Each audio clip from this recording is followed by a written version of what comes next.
Um, there we go. So, welcome to Overgrow the System to my friend Alex Utopium. Hello, hello. Thank you for inviting me. We were supposed to do this in the weekend, right? Yeah, I screwed that up. We're in such different time zones. What time is it over there for you? It's 7 p.m. Yeah, it's just noon here. That's crazy. Yeah. Um, You anyway, were living in you were living in Canada, right? yeah, I'm in Alberta, so not quite all the way to the west, but pretty far. Yep. Yeah. And you're in Oslo.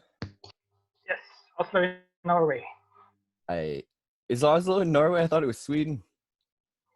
It used to be Sweden. Oh, well, there you It go. also used to be Denmark. It moves around a bunch. Yeah. It was a couple of 100 years of war over the territory. And the poor Norwegians were just squished in between two empires who was fighting over it. Between Funny. Sweden and Denmark. Yep. Interesting. That is a part of the world I don't know literally anything about apart from like Viking stuff, Yeah, right. And I guess it's been a long time since that was relevant. Since Vikings, yeah, it was a couple of months. Yeah, at least a couple months. Uh, so you showed me that picture of your grow setup. That's pretty awesome. What are you planning there? So yesterday I spent 3-4 hours growing, putting stuff into soil, putting into a shelf. Um, the first wave of plants there is two kinds of microgreens, Nice. some broccoli and cess. I think it's called cess in English. In Scandinavian, it's called krasse. Broccoli and cess, hey? I'll have to look up cess. I don't know what that is. And then 4 different kinds of flowers. One of them are supposed to be my tomato gourds later in the summer, when summer hits and I plant out tomatoes. And 2 varieties are going to be the start of a business. Like Nice. there's the main ingredient of drink mixers. So there's a lot of hipster points because they're ecologically grown and they're very local and Absolutely. everything. All ingredients are very local. Isn't it funny how hipsters kind of hit on agorism? They kind of get it. Yeah. Yep. Keep things local. without even meaning it. Yeah. So that's going to be my white hat business. Yeah. The above board. Yes, because you get a lot of tax perks when you do that. And when I buy growing stuff for my micro garden, I can write it off on taxes. So almost everything I buy. Sorry about that. Don't worry about it. Don't worry at all.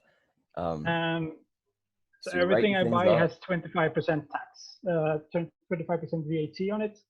But with a company, I can just write it off. What? That's how much tax you pay in Norway? Yes.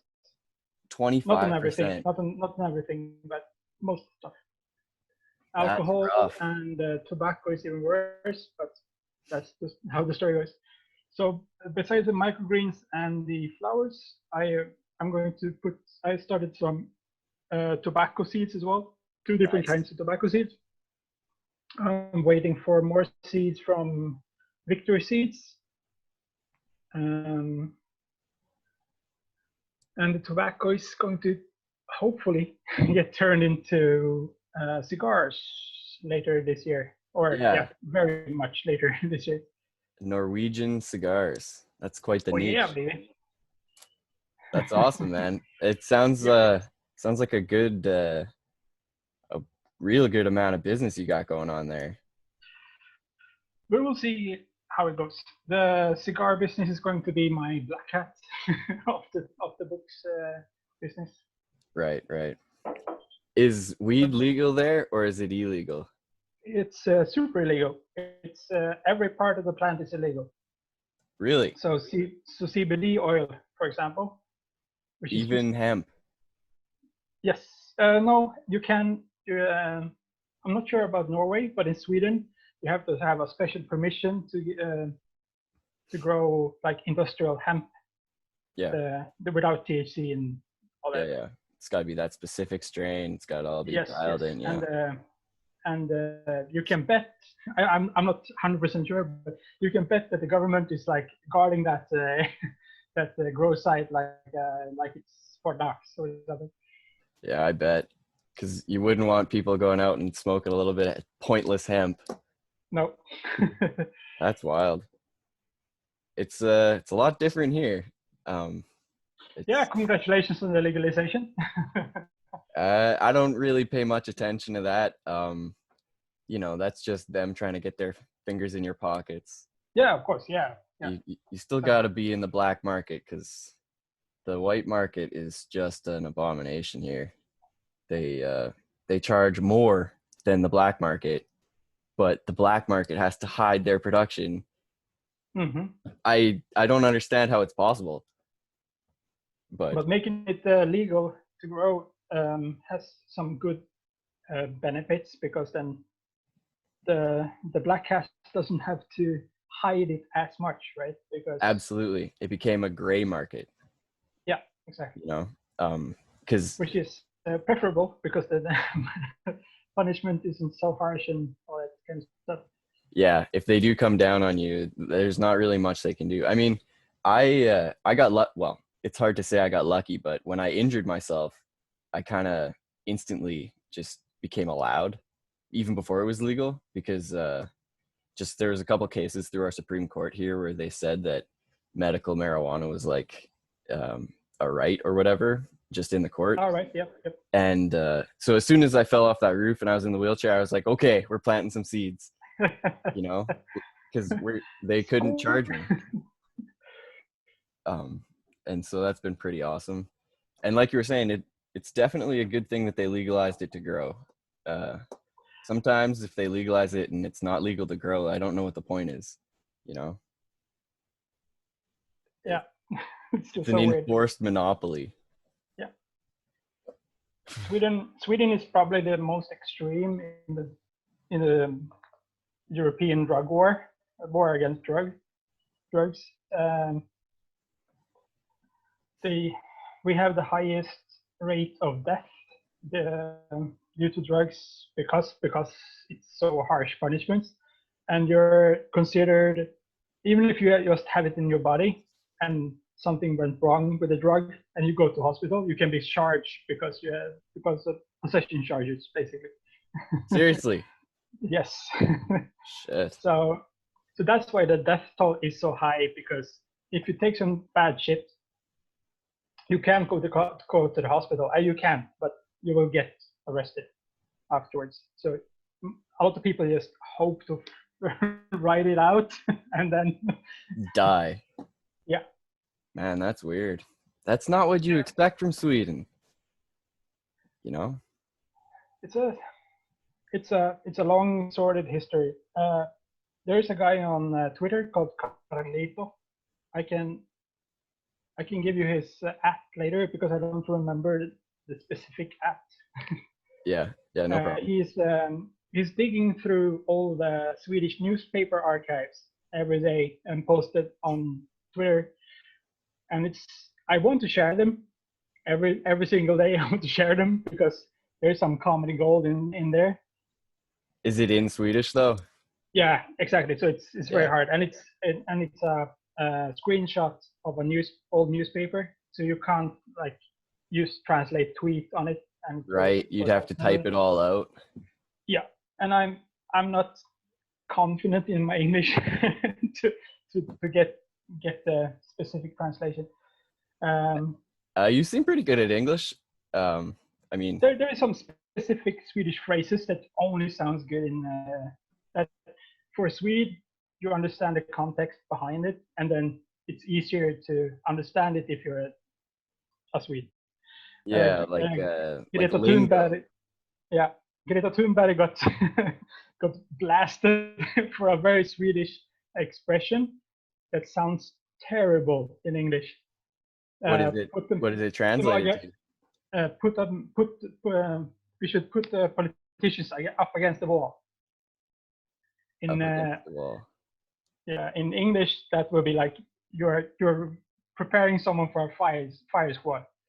Oh yeah, yeah, yeah. Up against the If you, firing wall.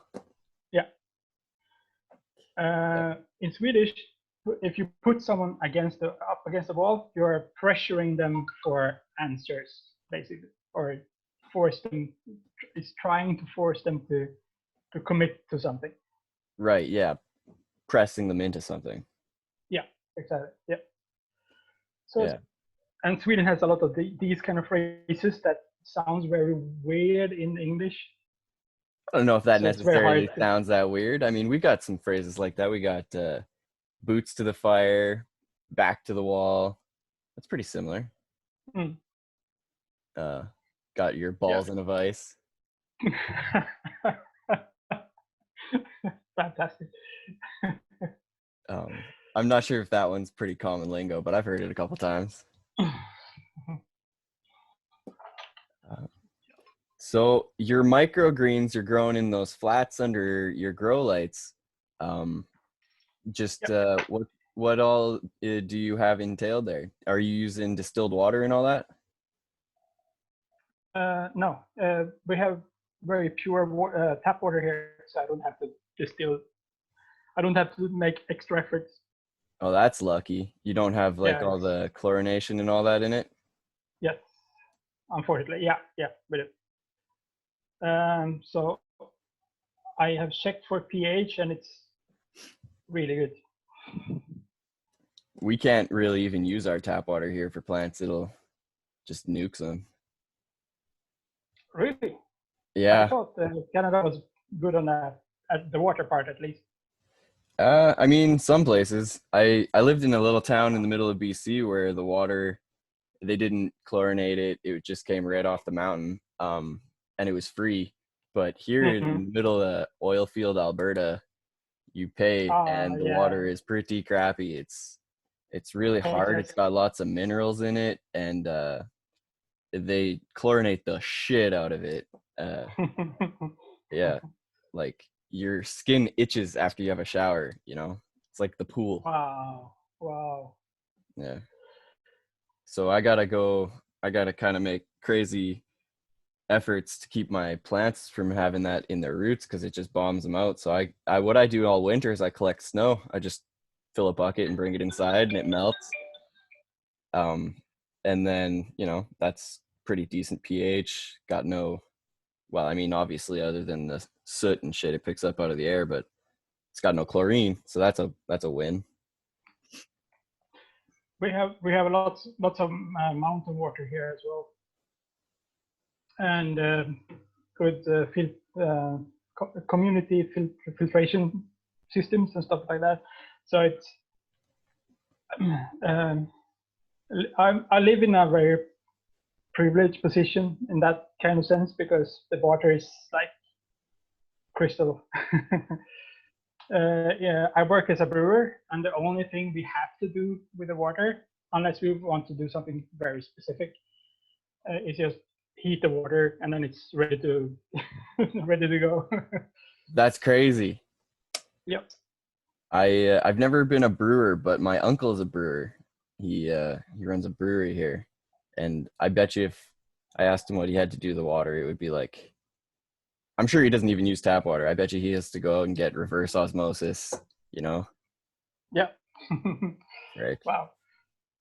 Yeah, I read about a Californian brewery, which I don't remember the name of right now, but they have their own water filtration system on site just because they wanted to know what they put into the beer, and it's so foreign to me. But yeah, so water is a good resource. And I'm very privileged to live in a place there where water isn't tainted. Of course, Yeah. it's going to be tainted somewhat, but it's so pure that the Norwegian government can test the water for how much drugs are consumed within the Oslo city. They do drug tests on your sewage? Yes. That's Not yeah, fucked. yeah. So then they understand, they can get closer to reality percentage of how many drug users there are, depending on what they find in the water. That's how pure the water is. Why are they so concerned? It's, I don't know. There's some guy who has this as his job, right? That's a good point. And this guy loves data for some reason, and he got some funding to do it. And I mean, bless that guy. He's doing fantastic work. Disagree. Curse that man. Checking the sewage. That's No, but uh, it's great, because then you get um, you get a sense for the market, right? So if there's too much cocaine in the in the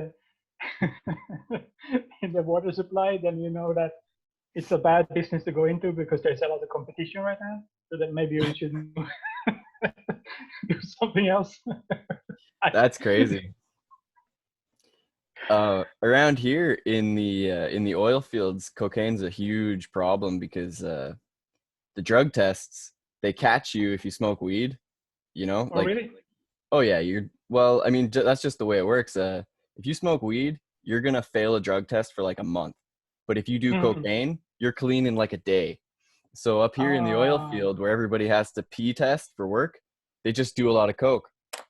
Um, and that's totally weird to me, right? Like, you'd think that a drug test would be the opposite incentive, trying to keep people away from the harder drugs, but it yeah. actually pushes them towards the hard drugs. Yeah. I don't know. I can't even say anything about that because we don't have people checking our sewage, so I guess we're a little bit freer. Yeah. But I like the guy that does it, because then it gives a lot of cool data that you wouldn't have otherwise. And but it's the policymakers that takes this data and do something bad with it. We should be afraid of. Yeah, I guess you're right. There's no real problem with data. It just No, it's to me that particular part is just for funsies, right? If we remove the state tomorrow, I will still send send money to that guy, just to keep him going. Right? Dig up some data, man. Here, have some cash. that's the right way to look at it. I was in an argument with my uncle about how if we remove the state, he thinks that it just means everything will be abolished and everything will crumble and everything's gone. And I'm like, no, we'll still have, you know, we just won't have the government.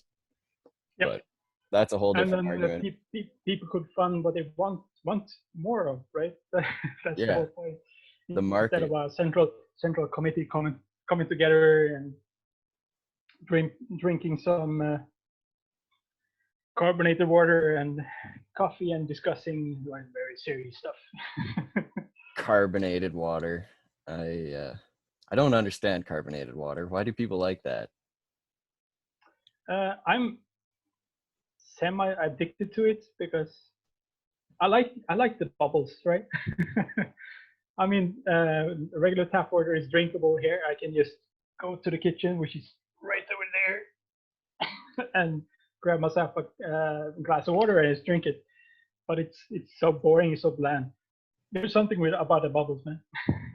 You gotta get that fizz. Yes. I mean, I hear that. I like Coca-Cola because Coca-Cola's got that real, it burns, Yep. real good bubbles or whatever the heck makes it do that. Um, but I don't know. I've never really Do had you have bubbly water. do you have a like a Canadian Coca-Cola? What do you mean? Do you have something cola beans carbonated soft drink that is similar to Coca-Cola or Pepsi? We just have Coca-Cola and Pepsi, Oh, right. Okay. Okay. don't you? Yeah, we have two different versions, and we even have a small brewery in town that has their own cola. That was that is called Tøyen Cola. Tøyen is a part of Oslo, so it's very like local patriotic Yeah. stuff. So that's cool. And they got sued by Coca-Cola and lost in court. The small company lost. Yes, Big shock there. because I wonder how many lawyers Coca-Cola had on that one. Like a whole team. you don't I don't know. You don't need a lot to a lot of legal power. You don't need an army of lawyers here in Norway. You just need at least one patent lawyer or something. They got sued because they made a Sprite version, like a citrus. Um, Like a knockoff. yeah, exactly. And they call it Jalla Sprite. And Jalla is, I think it's Arabic. Someone listening can correct me if I was wrong. It's like it's something. It's an expression here in Norway, at least. When something is Jalla, it's like not proper. You know, like it's a knockoff. It's a Right. pirate.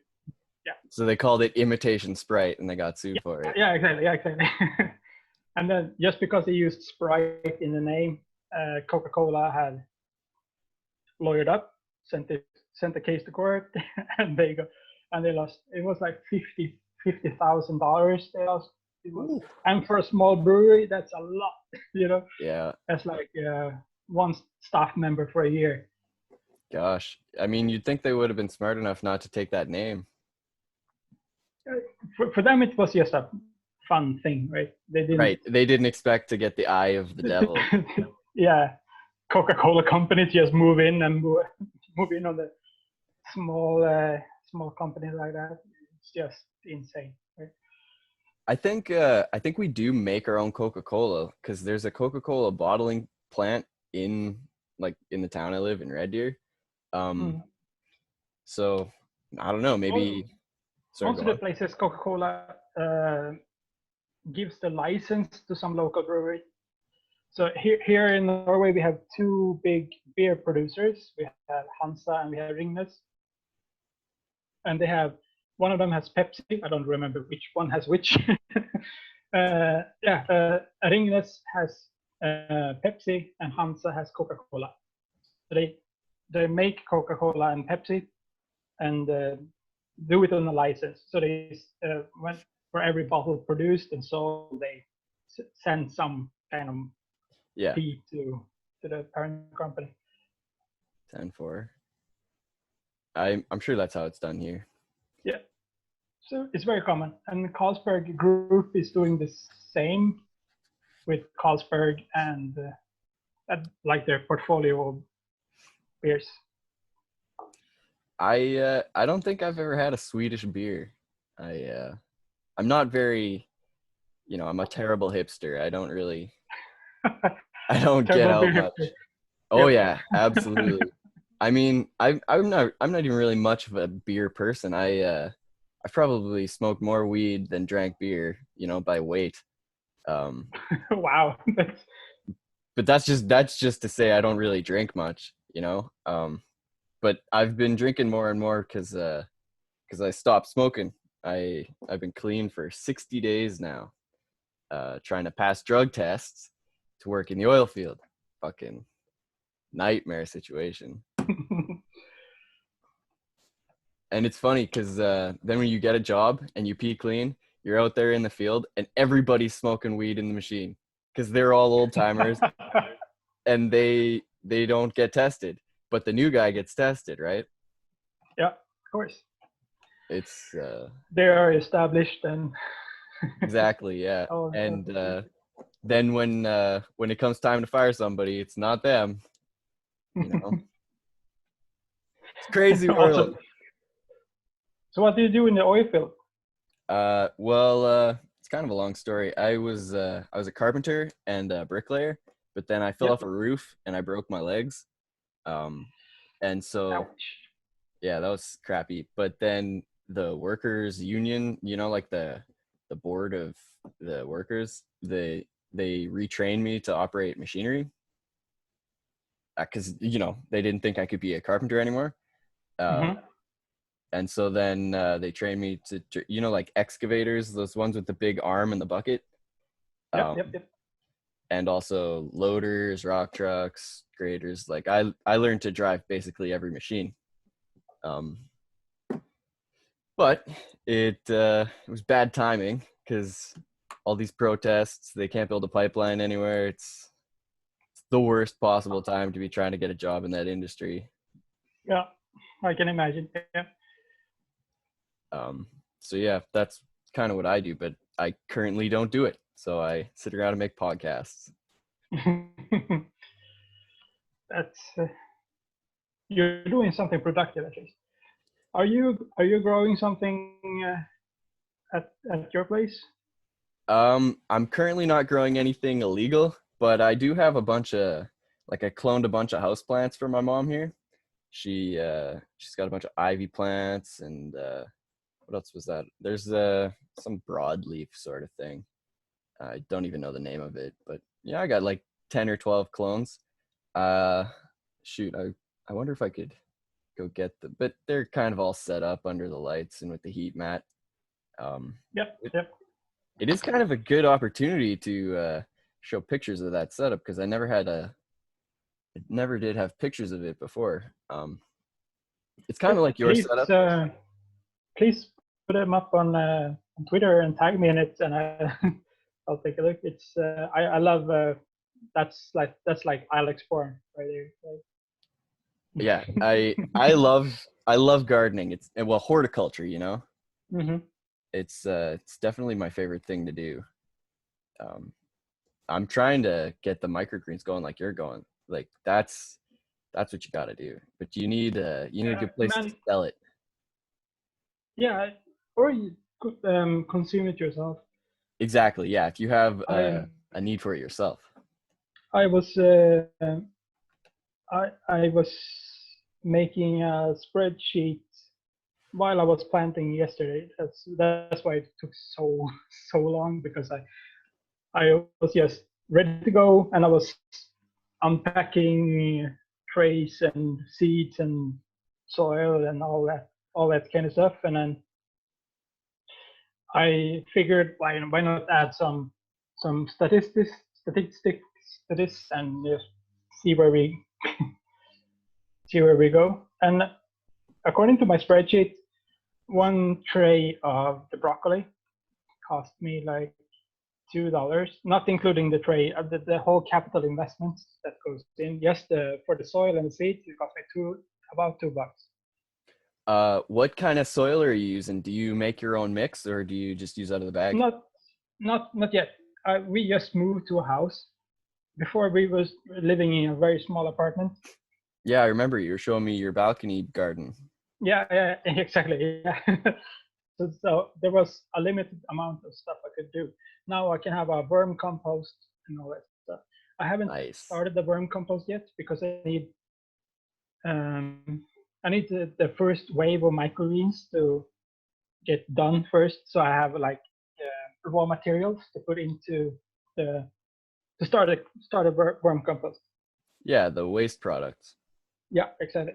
And some soil that they can recycle and all that kind of stuff. So I'm not 100%.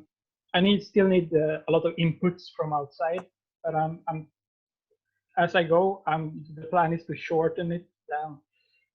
So if if I only need to buy the seeds, the price will just drop Yeah, significantly. absolutely.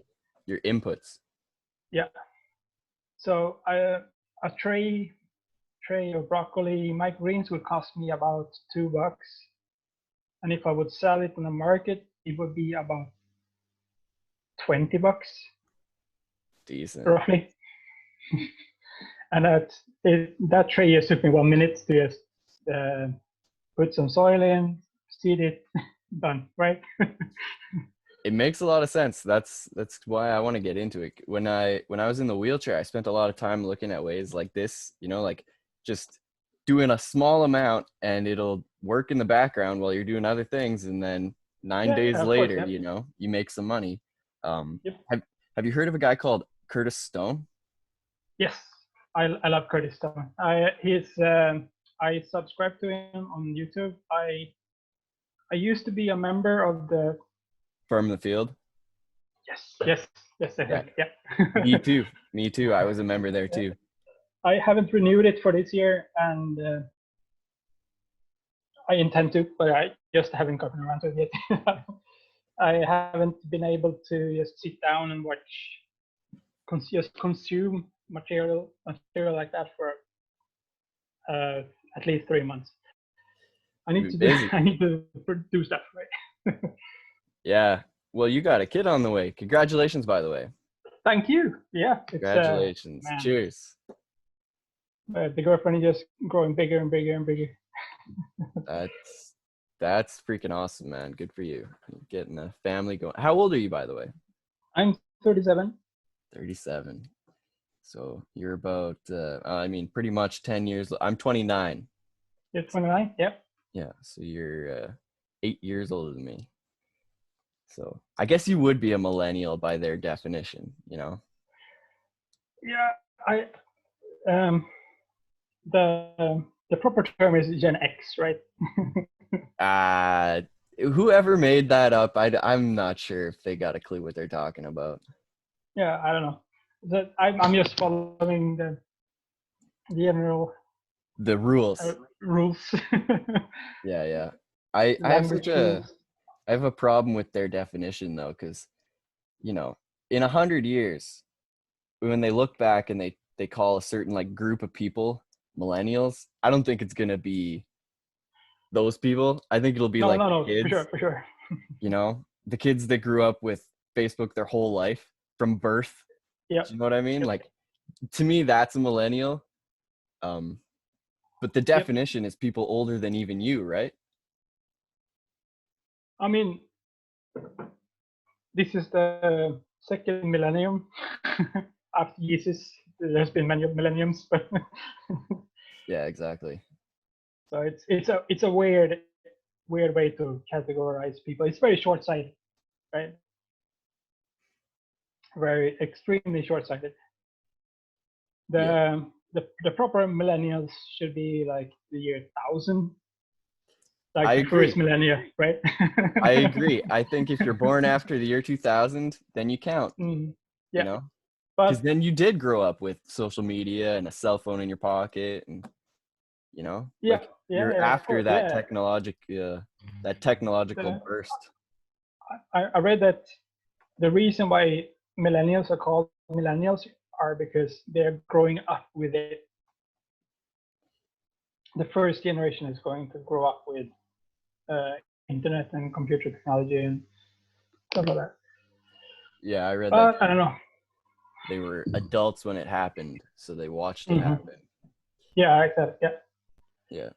So oh man, this house. Me and my girlfriend just moved into this house, and it's very old. And the couple has lived here. They have lived there for almost 15 years. So the house has a lot of history. I found a phone jacket in me and my girlfriend's bedroom upstairs. There is a actual phone jacket there. A phone jack, like a plug in the wall. Yes, that is retro. That is so cool.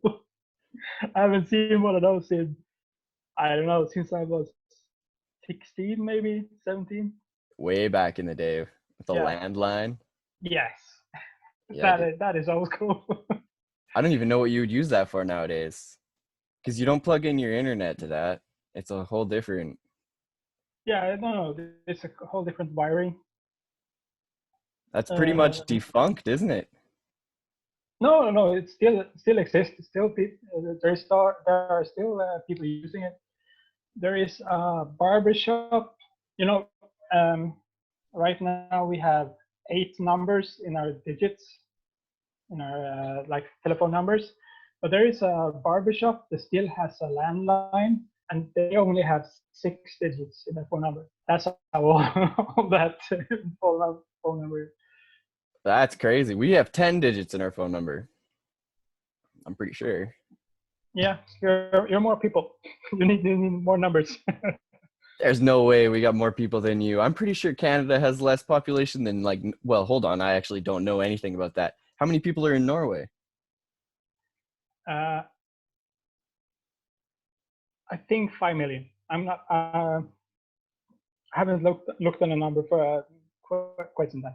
Oh, In geez. Oslo, there's 500, about 500,000 people. That's a lot less than I expected. I kind of always think of Europe as just chock full of people. No, it's about the same as the United States. Europe is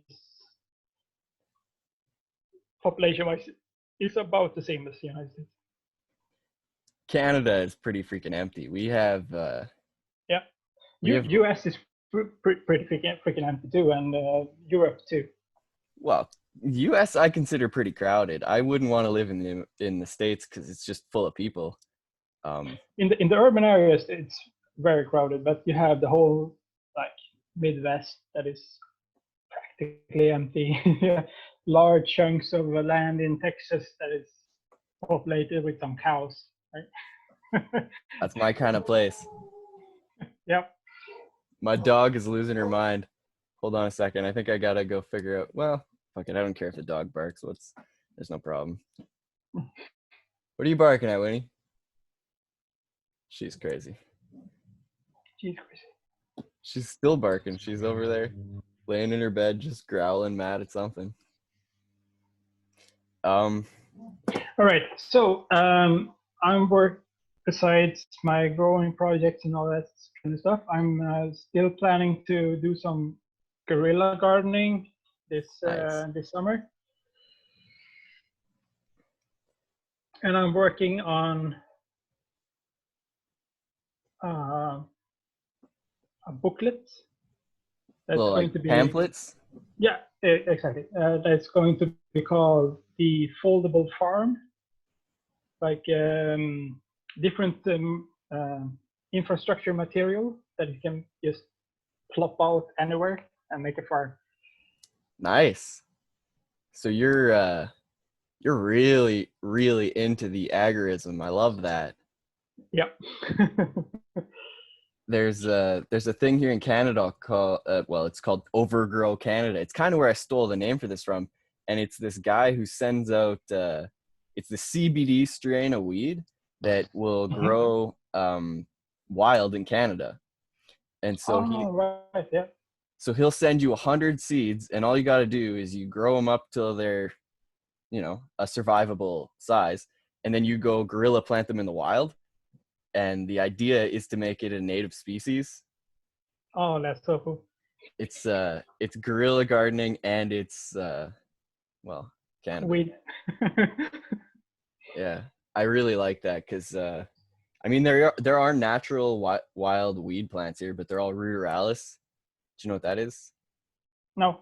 It's like this crappy strain that I mean almost all autoflowers are mixed with it, but a full-on ruderalis is like it's pretty much hemp.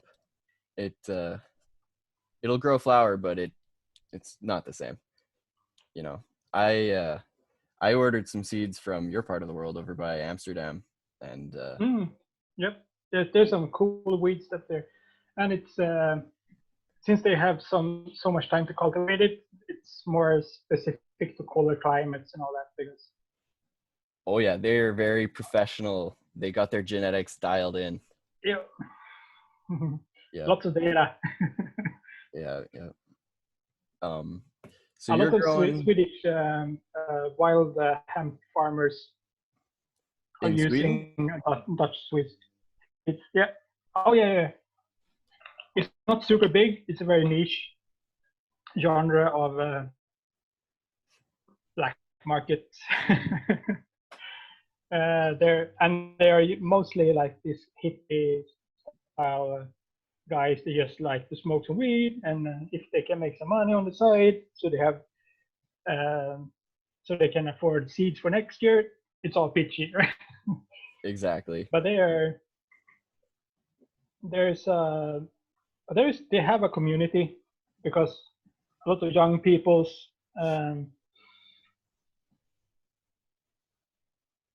don't buy into the state propaganda that if you smoke one marijuana cigarette, you're dead. Is that actually what they try to say over there? It's I'm trying. When I grew up, weed was super addictive. You could get psychotic from it, um, and it's basically the devil's lettuce. Everything bad you can imagine that people say about harder drugs like heroin, like Meth. you just need one cigarette and then you're hooked for life, and it will destroy your life, and then all you do is smoke marijuana. That's so strange because It's very bad, this kind of stuff, because if kids are going to try it. I smoked my first joint when I was 14, and I was like, I'm not addicted. yeah, no. And it was kind of nice. I didn't get psychotic. So Mm. like all these bad side effects that they were telling me that was going to happen in school didn't happen, and I was like, this is So not they the way to be in lied. school. They fucking lied to me, those Yeah, tricksy bastards. yeah. That's And crazy then that they think that it's addictive, man. I When I mean, stopped, there because there is sorry, some it's not proper physical addiction like in nicotine or anything like that, but I mean, you can get used to getting high, right? That's oh sort of yeah, an addiction, exactly. I guess. There's the potential to be habitually addicted, but you could be Yeah, habitually yeah. addicted to being an asshole, or like, Or a you Twitter, know, or or fucking punching yourself in the nuts. It doesn't matter if you could do Mhm. anything enough to be addicted to it. Um, Yeah, I can personally confirm that it's completely not addictive. When I stopped, I was like a heavy user for like my feet pain, right? yeah, Um, and when I stopped 60 days ago, like there was no problem. The only thing that's hard about quitting marijuana is you don't really there's not really much of a reason to, It's yeah. always like, well, why not? And the greatest problem is that when you find out that that is a lie, and then you start to question everything, like Yeah. all the anti-drug propaganda, right? And they are right on some of the drug propaganda, like opium or heroin is not good for you, right? No. But when you some of the like I lost my brother to heroin Oh shit. Sorry to hear that, man. um, some years ago, and he found out the same thing that I did. Like if they can lie about weed, they can lie about their other stuff, right? So he started to He went too digging far into down the rabbit heritage. hole. Yeah, exactly. Yeah, yeah, Yeah, that's true. That's a big problem. If they lie to you about the risks of one, then why would you believe them about the others? exactly. So that's why telling the truth is very important. Absolutely. Everybody deserves to know the truth. Yeah, Um, or or at least like this has been my experience, and this is my tale, right? If you present something as objective and someone breaks the objectivity of it, like I didn't get addicted to weed. I haven't smoked in 10 years, something like that. It's not my kind of drug. I like beer, so we are the polar opposites in that sense. I mean, we're yeah, you're totally right about that. It is my kind of drug. I enjoy it a lot. Yep. Um, I So I I don't know. That's just and you could kick your habits. So oh, it was I could. easy Yeah, overnight. it would Just probably not be so easy for me to stop drinking beer. that's for sure. Alcohol is actually extremely dangerous to quit cold turkey. It can kill you. Yes, yeah, that's the one of the reasons why you die from alcohol, actually, because you just quit it. I've been working in bars for half my life, and I've seen a lot of alcoholics. Yeah, I bet. Like most of them are functioning. They could still have a job and be social and stuff like that, but they just love drinking till they black out every night. And a lot of those people just vanished from the face of the earth for different Yeah. reasons. Yikes. But it's the ones that the most saddest ones are the ones that something terrible happened to them because of their alcohol addiction, and they still have to do it, and they have to live. So now they added misery to their life in some way. 4 or 5 years ago, I was working in a bar, and um, there was this 6-year-old alcoholic, and he was at the end of his life cycle. You know, you don't live live long when He's you're halfway alcohol. into the grave. Yes. Yeah. So he got emptied of fluids, like surgically emptied of fluids, because he had too much fluids in him for drinking too much alcohol and stuff like that. Some of it was water, stuff like that, but most of it was beer, for sure. And that didn't stop him. Then he got diabetes, severe diabetes, so he had to cut off both his legs, and he still couldn't kick the alcohol habit, right? So That's crazy. and he died last year. I met his wife. She's also severe alcoholic, but Yikes. it's yeah, it's a very destructive drug. And it's legal all over the world. Yeah, yes, almost. Well, So, like almost, yeah. Saudi Arabia it's not popular popular drink of choice. Yeah, I shouldn't have said that. I don't know if it is legal all over the world. Is there something that is maybe tobacco? Is tobacco legal all over the world? I, I think so. Possibly. I'm sure there's one drug that's got to be worldwide. Sugar. Sugar. Sugar. There we go. Yeah, there you go. Yep. The Norwegian state added a sugar tax, actually. Oh man, I've been reading the news about you guys adding a tax on meat. Yeah. That's Uh, real? yes. Ugh. They're discussing it at least. This is so strange because the Norwegian state is so schizophrenic on this because they love the farmers. The farmers are like saints in this country, and there are sheep farmers and sheep meat, like the lamb meat. I don't know the proper term for it. I think it's Um, lamb. Yeah. yeah, meat from sheep. Mutton. Mutton. Yeah. Yes. Yeah, yeah. There we have it. It's not popular. It's not a popular kind of meat, but the Norwegian government, some interest group wants the sheep farmers to continue existing, right? But if the market doesn't want your product and it's not selling, then you need to change, right? That's just basic economics right there.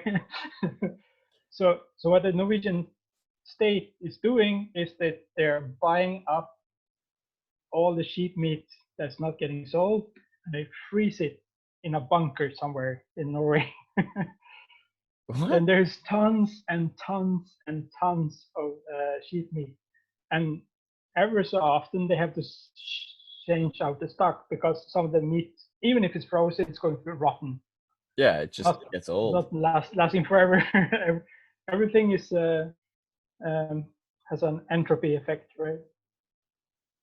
It's so, and they continue to do this, and they spend millions of Norwegian kroner every year just to support like these sheep farmers.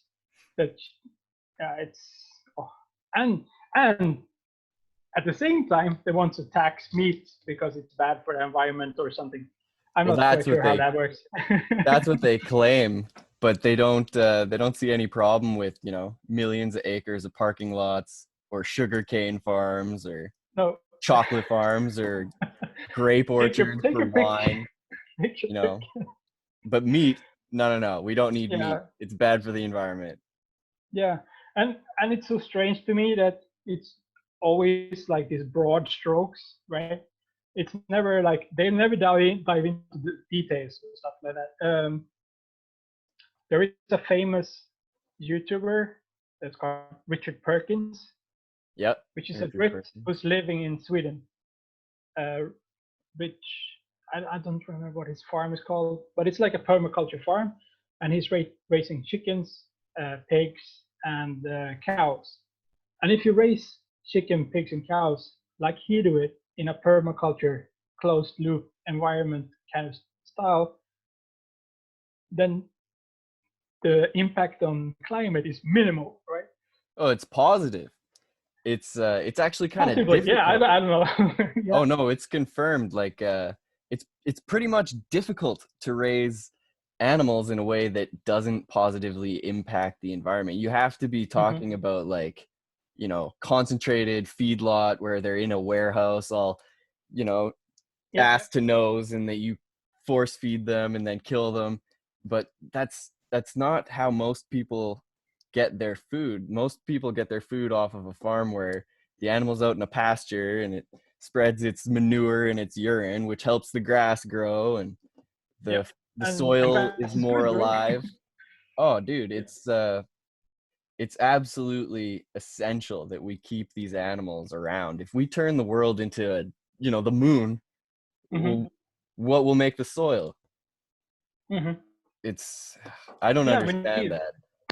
We are part of the ecological environment, and we have the power to manipulate it almost as much as we want, and we don't understand all the impact the stuff we're doing. So, and markets and economic, um, and pricing is one of the ways we understand what works and what doesn't work. And I then mean, when the whole market is moving into an urban area and you disconnect yourself from the production sites, that's not a good thing, because then you don't see the positive effects of permaculture, um, regenerative growing styles and stuff like that, because you're so absolutely. disconnected from it. You're going to the supermarket and you buy some plastic, some paprika and a cucumber in a plastic, wrapped up in plastic, and that's your only source of nutrition. You Yeah. have no idea, right? You're disconnected. That's one thing I was gonna say about those sheep. Like maybe those sheep are regeneratively affecting the rocky soil. Maybe Hmm. that could be a possible upside to why they would be subsidizing it. But I don't see why you would subsidize it if they're not selling it. Yeah, the problem is we live in Norway. We are very heavily affected by oil. That's our main source of the value of money in this country, right? Everything is backed up by oil. So you're going to have very weird economic states where the sheep farmers could lower the price of the products and to make sheep meat more attractive, and so they could sell it more. But then they have the rest of the market to compete with, right? So even if they could, let's put it like this: if I could sell a pound of sheep meat, and the only way to be competitive compared to pig or Yeah, any or other kind beef, of meat, yeah, chicken. I had to price it for $1 per pound. But $1 per pound wouldn't sustain the farm, the infrastructure, um, Right, yeah. paying for a phone, paying for bills, all that kind of stuff. Because there is something disturbing the overall market, and you also have this inflation in money. I think it's 2.5% in Norway. So necessarily have to raise the price every year by 2.5%. And yeah, it's just strange. That's the crazy world we live in, man. It's Yep. the same here. I mean, pretty ridiculously similar here because we have in Alberta we have lots and lots of oil, right? Um, Hmm. so much so that we actually have nowhere to put it. We dig it out of the ground and it just we want to build pipelines to send it to the coast so that we can refine it and send it away as gasoline, but there are protesters stopping that at every turn. Hmm. Um, so yeah, it's crazy up here. It's actually this last 8 years have been really wild. It was a peak and then a real hard crash. Um, and so a lot of people around here are doing really, really crazy shit to get by. Like stuff's getting stolen left, right, and center. It's you know, the boogaloo.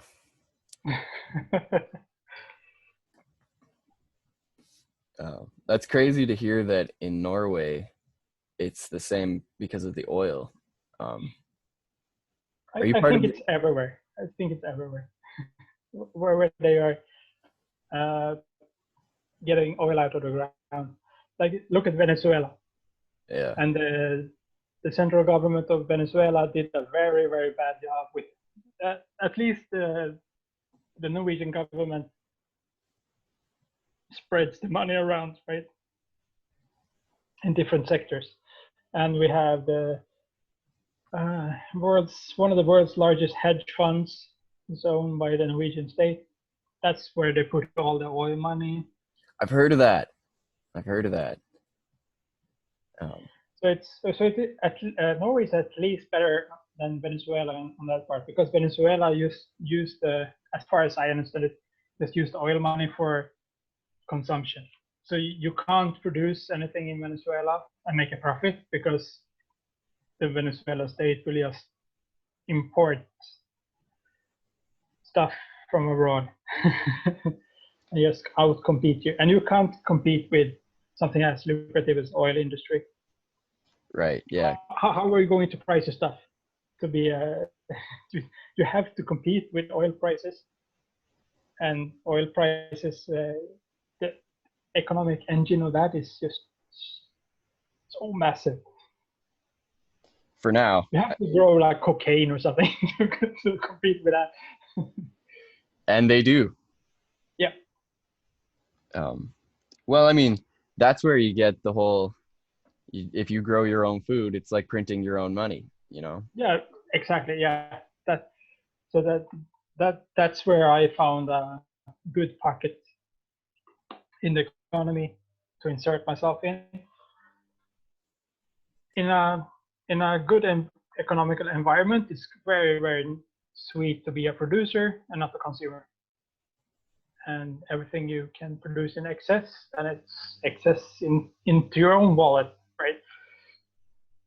Well, and also if you produce for yourself, you don't have to spend money to get the supplies. So No, it exactly. Yeah, yeah. You're a producer, not a consumer. exactly, yeah, you save money and you make money. It's Yep. a double-edged sword, but it helps in both ways. Yep. And the more independent you can be from needing inputs, the more secure you are. Even if the stock market crashes tomorrow, my microgreens will still feed me, or my flowers will still grow, and all this kind of stuff. Exactly. The pigs will still make bacon. Mm-hmm. Yep. Which is a very sound way to think about it. Absolutely. Uh, Pigs are probably, that would be my number one. If I had to pick an animal livestock to keep, I mean, they're really hard to keep because they're just Animals. bastards. Yeah, they're beasts, you know. They'll destroy everything. They'll eat anything, but that meat is very valuable. Mm-hmm. And I don't know. They don't need a heck of a lot of room. They're much easier to keep than cows. You know, a cow you need a large ranch. Yep. A Um, lot of elbow room for the cows to go. absolutely. Which is I what mean, most people do around here. Most people are cattle farmers. Well, other than yeah, I mean, hamburgers are popular, so and why uh, wouldn't they? and it's what works in the climate, right? You can't Yep. grow Yeah. tobacco here. You grow grass. Yeah. Um, and other than horses, what's grass good for? Yeah. Not a whole lot. Sheep, sheep. I suppose sheep. Cheap.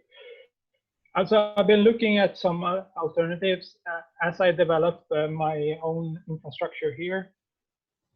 I'm sooner or later I'm want some kind of animal, and I boil it down to two choices, and it's rabbits and quails.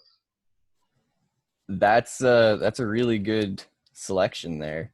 I watched a really cool video from Joel Salatin. Have you heard of Joel Salatin? Yep, yep. He had, I think it was his grandson or whatever.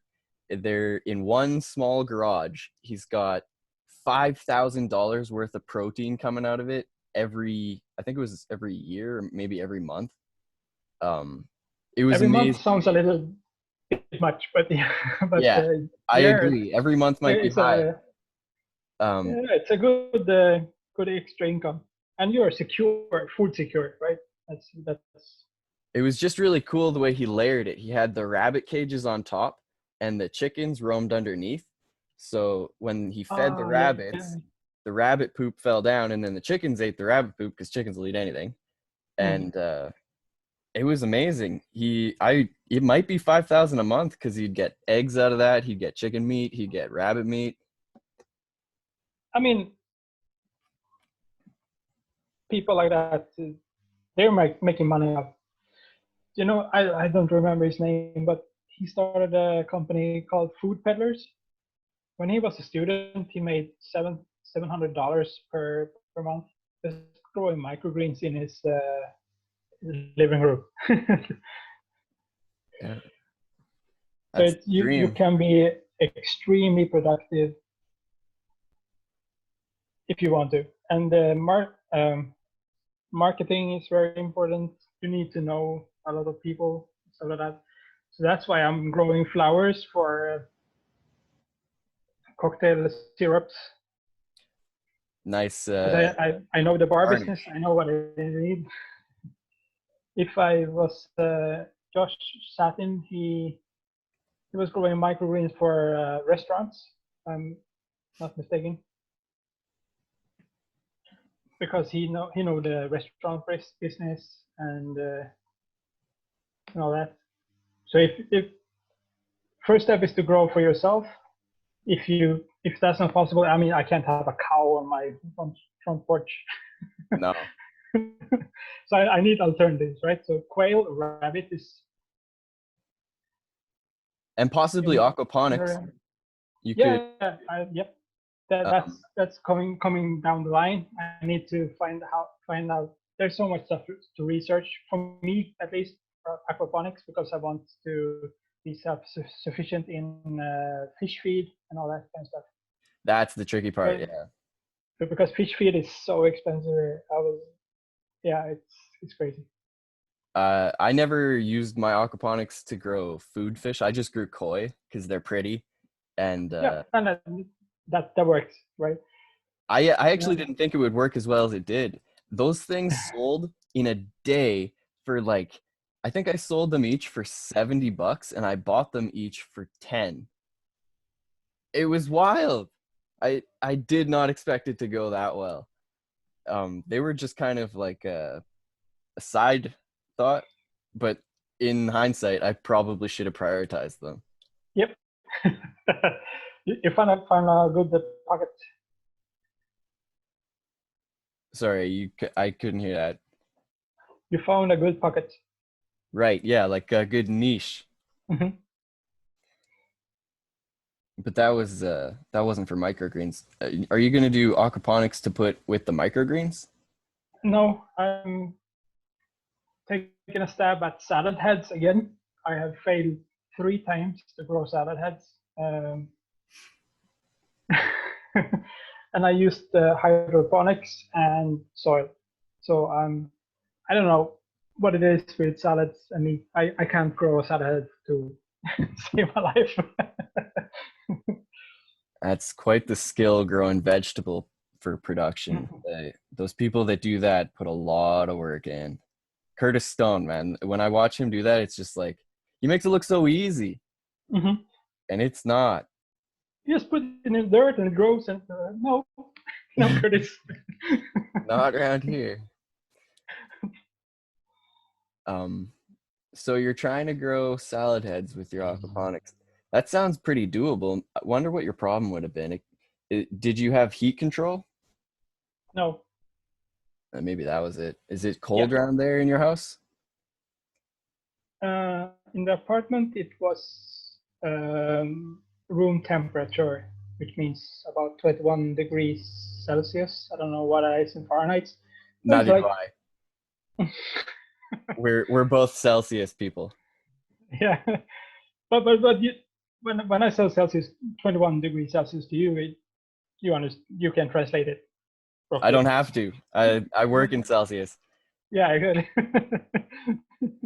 It's so funny that Americans do that. They stick with that Fahrenheit in spite of it being awkward for only them, right? Like the rest of the world can speak in Celsius, but then you get in a conversation with an American, they talk and they're like, "Oh, it's 82 degrees or whatever," and everybody's like, "Can you translate that into something we understand?" Yeah, because 82 degrees is pretty hot. I don't know. I pulled that out of the air. I don't have any Yeah. idea. No, but and Celsius is so easy, right? 0 is freezing, 100 is boiling, and everything you have everything between, right? Yeah. While Fahrenheit is like I don't even know what 0 degrees Fahrenheit is. I know that they line up at Neptune's moon. minus 40, they're the same. So if you say minus 40, All right. American will understand. Mm-hmm. That's when water gets cold. Well, that's when everything gets cold. That's when diesel freezes, you know? It was minus 40 here this winter. It's pretty freaking cold. How is it out in Norway? Does it get that cold in Norway? We had, yeah, it can. It's very dependent on where in the country you are. We are, Oslo is a coastal town. Right, so the ocean keeps you kind of warm. Yep, and we get all these warm streams. And when it's cold, it's very cold, but it's mostly air cold, right? So it's like lots of wind blowing cold. Doesn't really reflect how cold it can be. So if it feels like minus degrees here, it's in reality it's like 14 or something. So, Oh, wow. it can, yeah, but just because of the wind, right? Yeah, And it cuts right through you. yeah, so it's yeah, it gets very very very cold in the other parts of the country. Well, yeah, like up north. Yep. Is Oslo way in the south? No. Geographically, it's to the east, closer to the east than the south. I think I'm kind of showing my ignorance because I have No, absolutely. it's not a lot of people know Norwegian geographics. I have had tourists as bar guests that know more about Norwegian geographics than me. Like, I have no idea where that is. I thought that Bergen, which is a Norwegian town, was to the north. Um, turns out, it's to the west. It's not in the north at all. That's fun. Well, I mean, they have the advantage of having to look at a map, you know? You just kind of live. Yeah. Wing it. Exactly. I So I feel the same about American geography. I have I don't know if I could name a state. You have you seen those things on the internet where it's like they try to get a foreigner to name their states and it's just like I don't know, I don't know, I don't know, I don't know. Hmm. I could pick I could pick out Florida, Texas, New England, Vermont, California, Washington State. That's about it. Yeah. I'm pretty similar. I definitely couldn't get New England. I have no idea where the fuck that one Hmm. is. I could do Michigan because it's by Lake Michigan, and I know Montana. Yeah, well, makes sense. You're Canadian. Yeah, exactly. I base it all off of just what's below me. But you know, they're guilty of that too. They don't know a fucking thing about Canada. Alaska is pretty easy. Hawaii is pretty easy. And Texas and Florida and Yep, California. yep. Because they look distinct on a map, right? Yeah. Well, they're big, you know. It's those Yeah. tiny little in the east. Who cares? Like I don't even I if someone asked me to point out where Virginia is on a map, Yeah. sorry, I can't. And that's kind of an important one too. That was like Yeah, exactly. Yeah, exactly. I've been tweeting about the Virginia and reading about Virginia for weeks now. and that's where the revolution came from. That's where George Washington was from, you know. Yeah, it's Like quite a significant state. quite significant historically, yeah. So you're It's going Oh, sorry, go on. no, it's geographics are strange. It's very weird. Some people are really good at it, you know. It's like Hmm. some people are really good at math, some people are really good at writing, some people are really good at geography. uh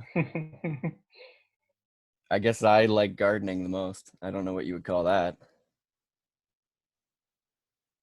Horticulture. Horticulture. Or botany. That's I think that's knowledge about plants, right? Yeah, I think it's Yeah. like just the old version of the word horticulture. Hmm. So you're growing broccoli and cress. Yes. Did you look up what cress was? I did. Or It's how it looks? Yeah. I mean I don't think I've ever seen it in my life, but it looks like this. Yes. Yes, it is. It looks I've like a beautiful. it's been a long time since I've tasted it. But I'm planning to do salad mixes of it, and it grows in 3 days. Super fast. Hmm. I'm Um, not expecting the environment I give in my seeds to be like optimal for it. So I mean, even if one tray grows in 1 week, I'm happy, right? Because if I have 4 trays ongoing, then it's more than more than enough for salads. Because I like having salads to all my dinners. well, that's awesome. And now you're providing that, and all you got to do is increase it a little bit, and you'll be selling it. Yeah, and I've already invested all the capital into the growing trays. The growing trays cost so much money, insane amount of money. I think it paid $20 per piece, and What? then the grow lights. $20 per tray? Yes, Oof. these are like Lego versions of trays. So I can the same tray I can buy additions to it, like a mini greenhouse addition to it, and like stuff. I get And you. I get I you. don't know what's going to happen in a year, so I need to like the more flexible my tray is, the better, right? I could use ice cream boxes or whatever Yeah. for my trays. I don't really care. My first tomato plants I grew in mushroom boxes, like these tiny mushroom The little forest plastic mushroom thing it comes boxes in. from the store. Yeah.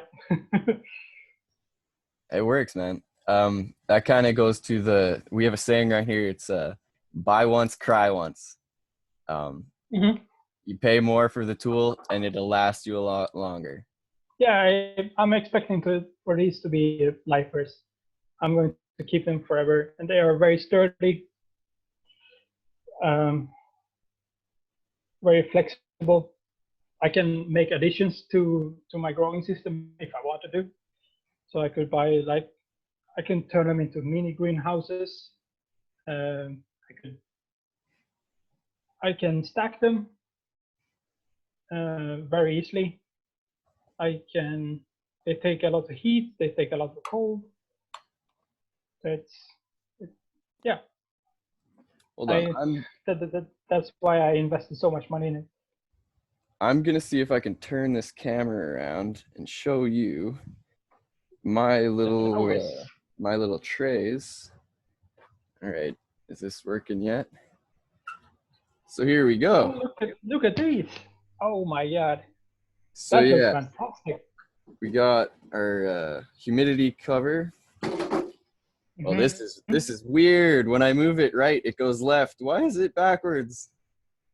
Um, yeah, we just got a couple house plants, two kinds of ivy. This one is I think it's called oak leaf ivy, and then this one is German ivy. Um, but the most important feature is fuck. It's so strange that it goes left when I go right. This thing dials in the temperature, and I got a heating mat under there. Uh, Nice. Wow, this is super professional. well, I got all this stuff going for the cannabis. Hmm. But yeah, you get your little thermometer thing sitting in the water. I don't know if you can see that. I am doing very bad camera work here, but the heat mat heats up the water that the roots sit in, and it just kind of triples your frickin'. This is tricky. It makes your roots grow way faster, Hmm. and you have a lot less problems with like cold drafts and humidity that screws shit up. I'm gonna put that back together later, whatever. Okay, there you go. Man, that setup looks sweet. Yeah, so that's kind of my that's if I do microgreens, that's more or less how I'm planning to set them up. Although I won't have a heat mat for every flat, so I don't know what I'm gonna do about that. Um, my plan was that I would set up you know how a water bed works where it's got that rubber bladder full of water. Yep. I'm gonna make a long table where I have one of those, basically just garbage bags full of water, and Hmm. then I'll get that set up with the heat regulator, and it will heat all that water to the right temperature, and then above that will be where I keep my trays, so that they'll all be. Oh, nice. That's a great idea. That's a great idea. I'm going to steal that for the foldable farm concept. Hey, you're welcome to have it. That's not Yeah, even my man. idea. Oh, but it's a great idea. I mean, water bed thing is my idea because the idea I took from the book is they just have, an open air cavity, and then Hmm. that heats, and then you keep the things on top. But air doesn't hold heat as well as water, right? Right. Water is the most thermoconductive, or whatever the word is for that. Science words. Yeah, it's hard to sound well informed and be as ignorant as I am, but I do know what I'm I know talking that feeling. I know that feeling. about. So yeah, that was my setup. I hope that video wasn't too terrible. Um, that is what I It used. came out clear to me. I mean, once you know what you're looking at, then it's like, oh, it's so sweet. Uh, Heating mats are something I've never worked with, but I like the idea. Heat and roots, it helps a lot. Hmm. It takes your success rate from like, you know, 70%, and it turns it into 99. Yep. just 'cause everything likes it. Can you bottom water those trays? It's like two separate trays that you can flip. You can flip the top over, and then you can water it from the bottom. Well, I mean those cloning trays are it's just the bottom one holds the water and then the top one holds where the roots are. You know what I mean? Mm-hmm. Yep. So basically it's bottom watering, just I fill the reservoir and they sit in it. Oh, okay, okay. So it's kind of a, what's that called? Wicking? Yes. Yeah. Thank you. Hey, you're Yeah. So welcome. it's basically wicking. It's without the wick, basically. Yeah, it Yeah. I mean, I don't like that for long term. Like if the plants were always sitting in water, it wouldn't be good for them, you know? Uh, or you could just have a little air bubbler and then they'd be fine. Um, Mm-hmm. but you need a much bigger reservoir for that. But Yeah, I can imagine. what I do is I have drip irrigation. I set up a big old garbage bin and I have my like snow water or rainwater or distilled water, but basically anything that doesn't have the chlorine from the tap in it. And then I put a bunch of uh, nutrients like phosphorus, nitrogen, potassium, all those things. I put that in that water, and I get a little aquarium bubbler, for fish. Mm-hmm. Mm-hmm. I get one of those in there, and it oxygenates it all, and it keeps it from going stagnant. And then from there, it's pretty simple. You just buy a little submersible pump that goes out to a hose that you put your little drip lines on, and they drip onto the roots, and it just runs right back into the garbage can. So it's all circular. Oh, nice. Yeah. So you're preserving water at a Yeah, very high rate. Yep. That is exactly. It's kind of like aquaponics, great. except it doesn't go back to the fish, Mm-hmm. right? It just goes back to the So reservoir. it's a hydroponic setup. Pretty Great. much, yeah. Yeah, you can say that. Although I use soil too, so I don't know. It's a hybrid. What is that called? It is what it is. Who cares what it's called? You know. I think you could call it hydroponic because you're right. It's basically all based around that water supply. Mm-hmm. The soil is just, you know, A medium, a grow medium. exactly. For a long time I used those clay beads. You know what I mean? Yep. But it's just not as good. The plants really like soil, so Mm-hmm. why deprive Yeah. them? Some plants really like that structure, that soil structure, and there's if if there's some form of nutrition into this in the soil, then it's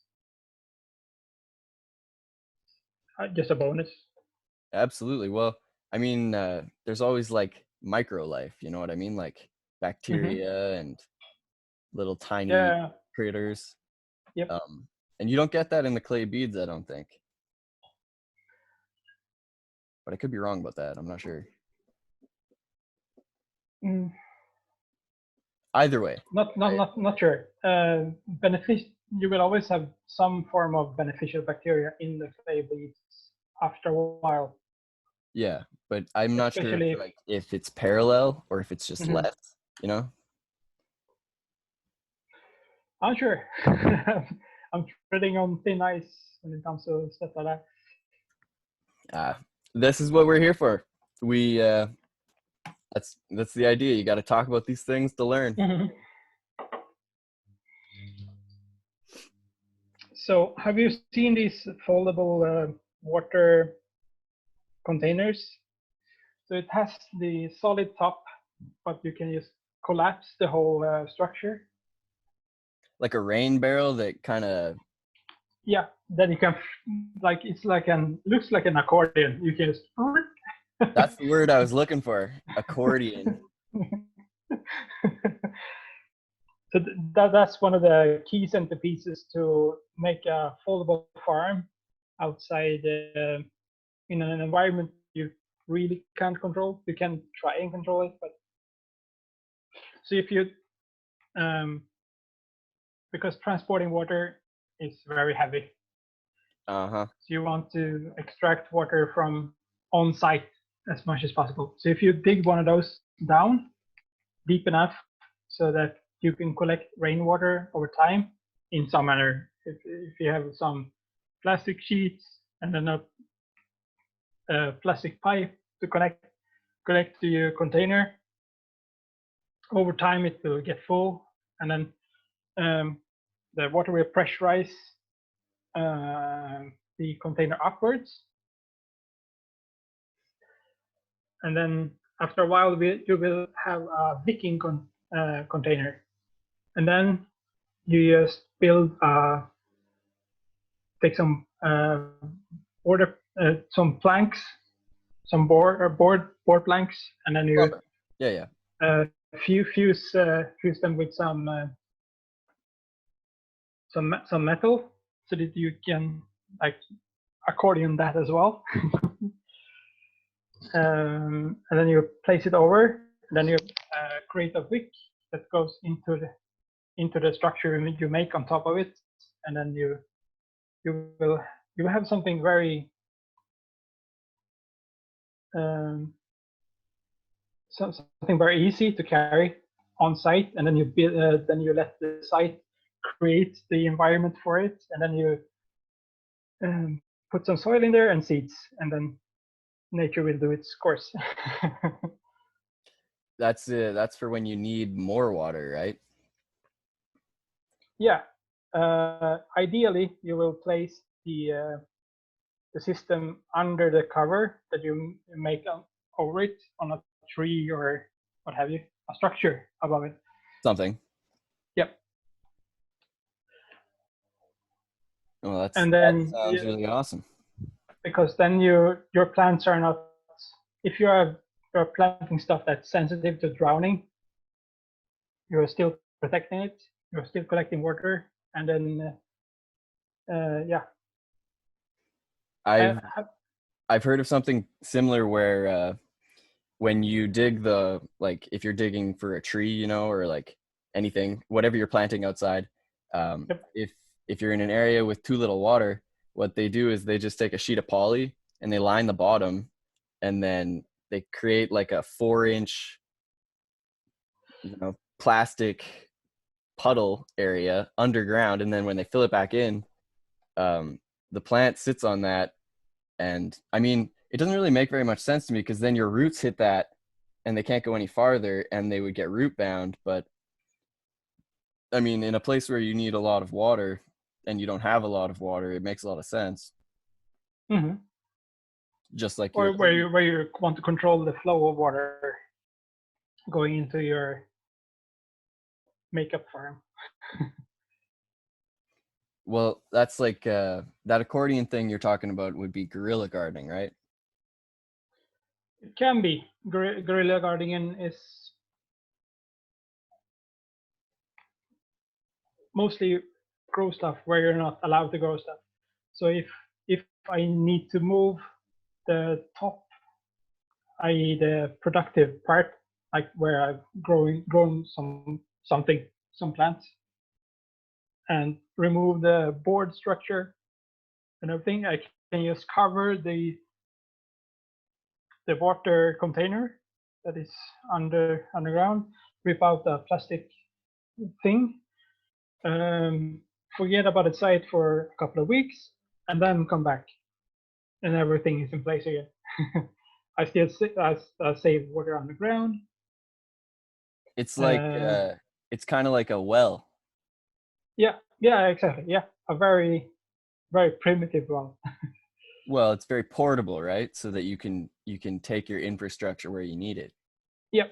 So I can just dig up the foldable container again, pour out the water, put it on a bicycle or what have you, or just carry it in a backpack to the next site.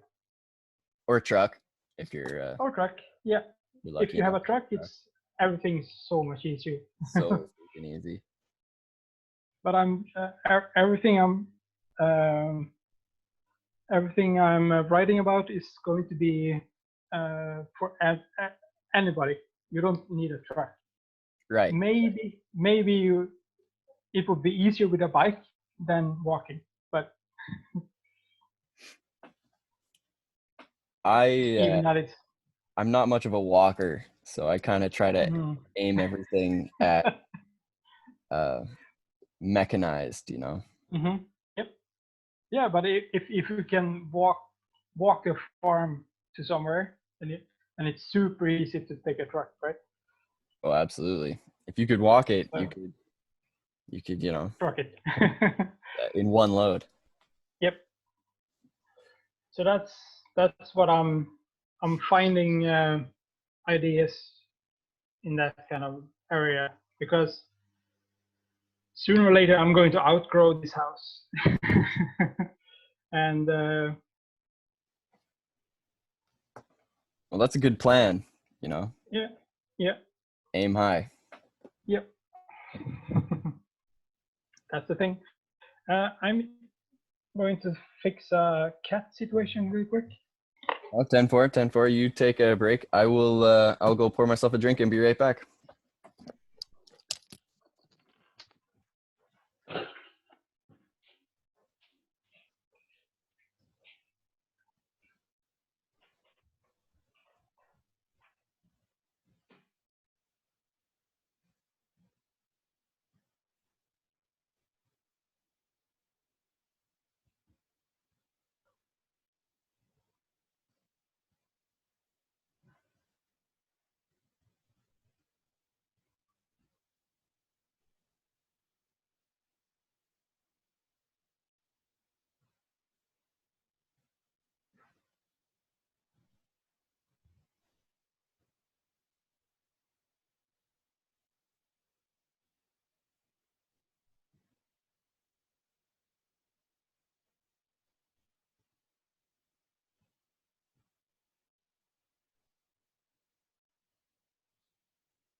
Great success. Hello there. Great success. Cheers, Great by the way. success. Cheers. I don't know. I'm What are you drinking? not much of a beer guy, but fucking glare. Ah, Innocent Gun. That's Decent. a I like quality this beer. stuff. Quality beer. Yeah, it tastes good. It's bourbon barrel Scotch ale. I don't know. It's 6.6%. Hey, what percentage is your beer over there? In the store, like a regular store, it's 4.7 by mandate. You're not allowed to sell anything above that. If you want to, if you want to buy something above that, you need to go to the state monopoly store, which is called the wine monopoly. Fittingly enough, They in love to do Sweden, that. in Sweden, everything above 3.5% are disallowed. Then you have to go to the state monopoly store. 3.5. I'm pretty sure everything here is 5%, but As a standard, yeah. yeah, but I'm sure that there's a lot higher ones. I'm pretty sure there's like 14% ones. Mm-hmm. At your brewery, is there a state monopoly? Are you allowed to do things? But you have to do it by license. Oh, so they get their flesh. Yep. But you can brew at home if you want to. Then you don't have to have a license. The only reason we have a license is because we want to sell it to the Yeah, market. And then understood. yep. Understood. It's the same here. But you can make wine, mead, or beer at home if you want. Brewing is quite the science. My uncle, he grows his own yeast, like Oh man, that's so cool. Yep. like from the air. Mm-hmm. Totally, Yeah, there's always yeast around us, right? totally wild. I did not have any clue any of that was a thing, but that's a good way to self-sustain alcohol. Yep. Um, that's where all yeasts come from, and then people have cultivated yeast specifically to make wine or beer and stuff like that, Or bread, or bread. Yeah, pizza not dough. not too sure how the if the bread dough is made from cultivated yeast. I'm not sure, but the beer yeast and like alcoholic yeasts are cultivated and has been cultivated for like 5,000 years or something like that. So beer or alcoholic products 5,000 years ago tastes nothing like like they do today because we have isolated specific yeast. I heard that way back in the day, it was actually safer to drink alcohol than water, because the Mm-hmm. water, it's full of bacteria and all that, but Yeah. alcohol kills all that. So that might have been one of the Yep. original, factors in why we figured it out. Um, in pre-Christian Scandinavia, when we were more spiritual, like nature spiritual, I gotcha. there was a ritual every household did before they went to bed, and they took river water, put it in a bronze container, like a Copper, yeah. copper copper bowl, and put it out in front of the window, and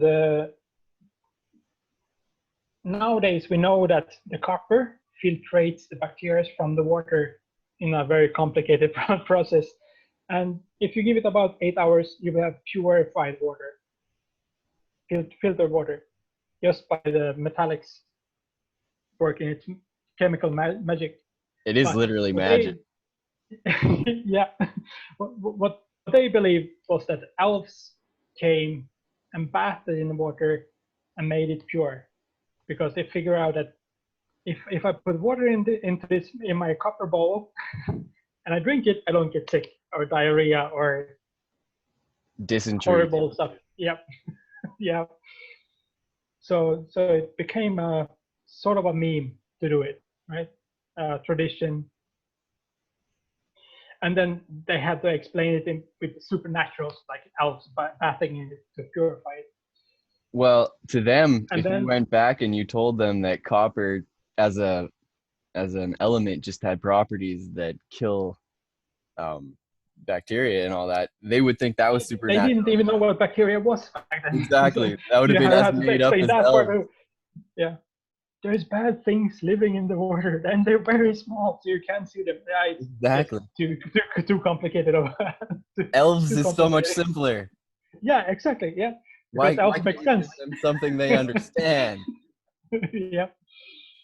So this was a pre-Christian area when Christians, um,